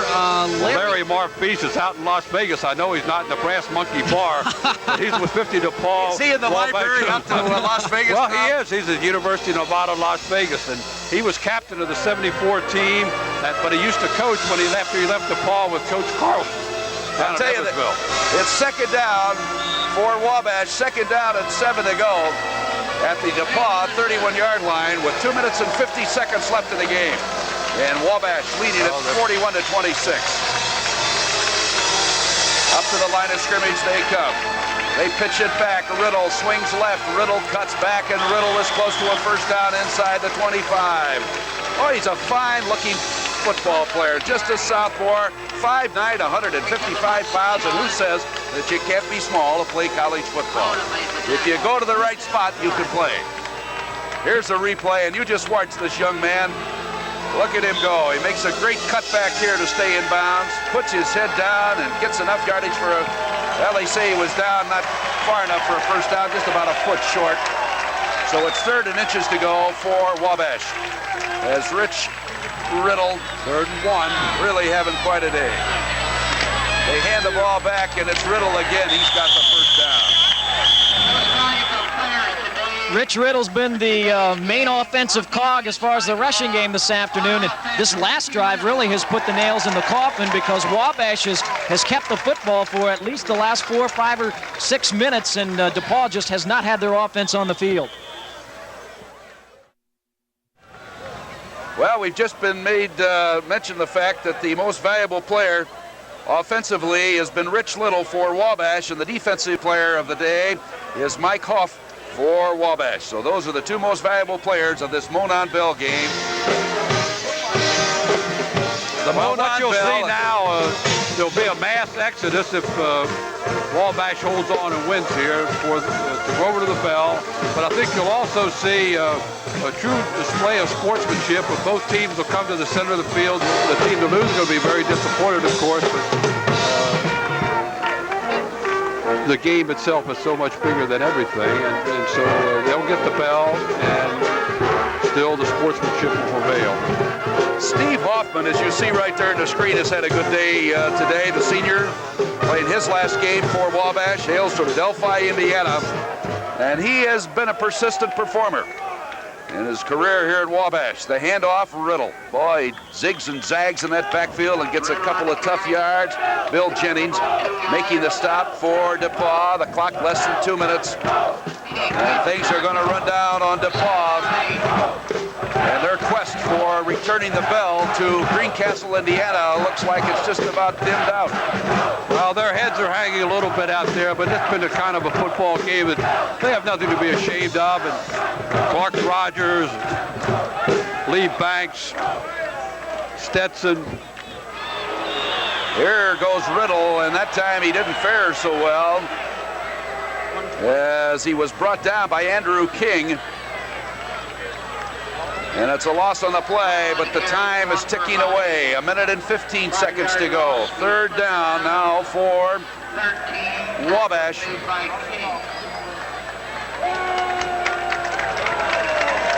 Riddle gets a good hand from the crowd as he comes off of the field. And coming in is Timmy Granson as a wide out. It comes to the right side. Altavilla is in the slot to the right. Third down, about 13 yards to go. Bill Kaiser has replaced Riddle at tailback. Here's a handoff to the fullback, Dan DeGrease, who is a senior, or let's make that a junior, from Taft High School in Chicago. And it's fourth down for Wabash with 35 seconds in the clock running. This is a disappointment, I know, for Coach Nick Morosis, the head coach of DePauw football, Lee Shanefield, Eddie Myers, Tim Rahon, the 4 graduate assistants that we have. And I must say that Wabash certainly was able to take advantage of the breaks that came their way.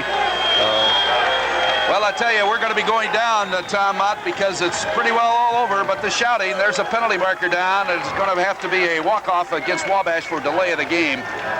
But the clock shows exactly 11 seconds remaining, and Chris Denari, I'm sure, will be with a very jubilant Greg Carlson, the head coach of Wabash.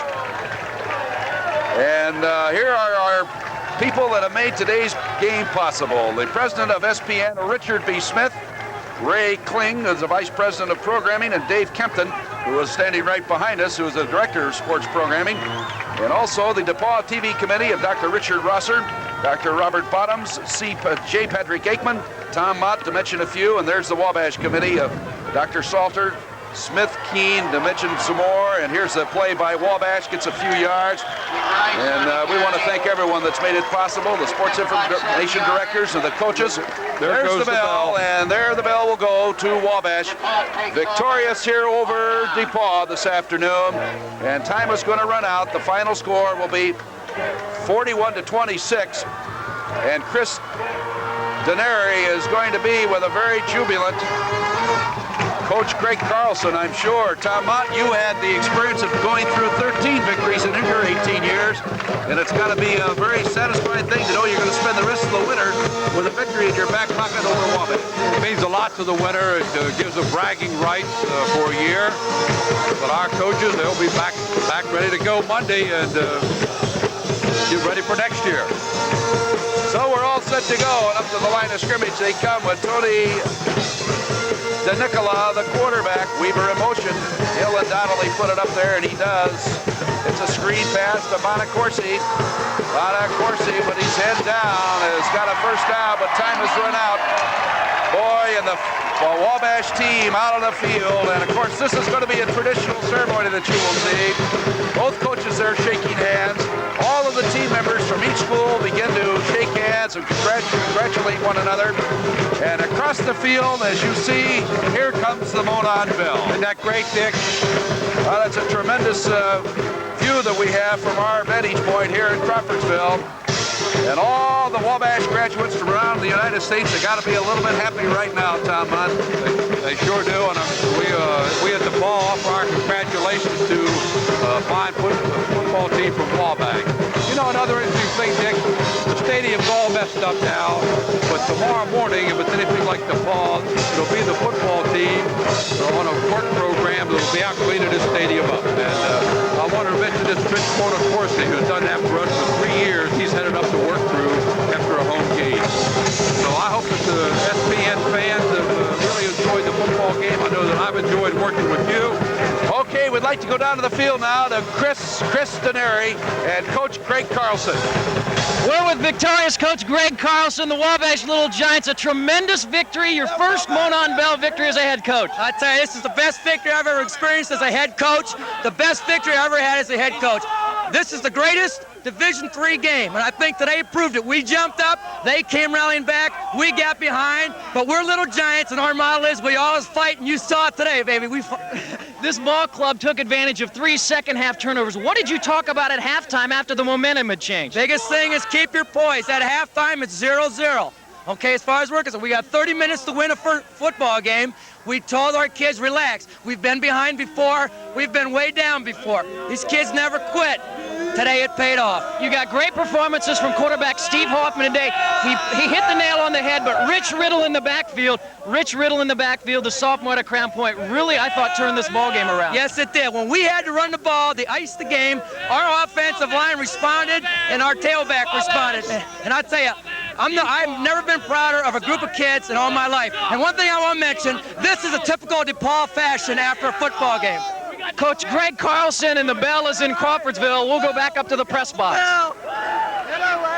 Okay, thank you very much, Greg. As a very jubilant Greg Carlson, really you can see there, and we want to thank our producer Mel Elzia. As you can see, his name was just flashed up, and our various credits given to those. Jeff, who had done all the statistics in a computerized fashion, our camera crew that did a great job. We hope you enjoyed our broadcast from Crawfordsville, Indiana here today in the battle for the Monon Bell. It's really been an outstanding experience for me. I hope for you, Tom Mont, and I'm sure for Chris, who's got to be as happy as the coach because he's a Wabash graduate.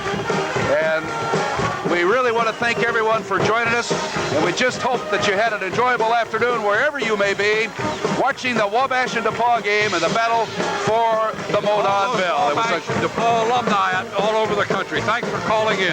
Okay, SBN will join Financial Inquiry in Progress and then show again at 6:30. So long from Crawfordsville, Indiana.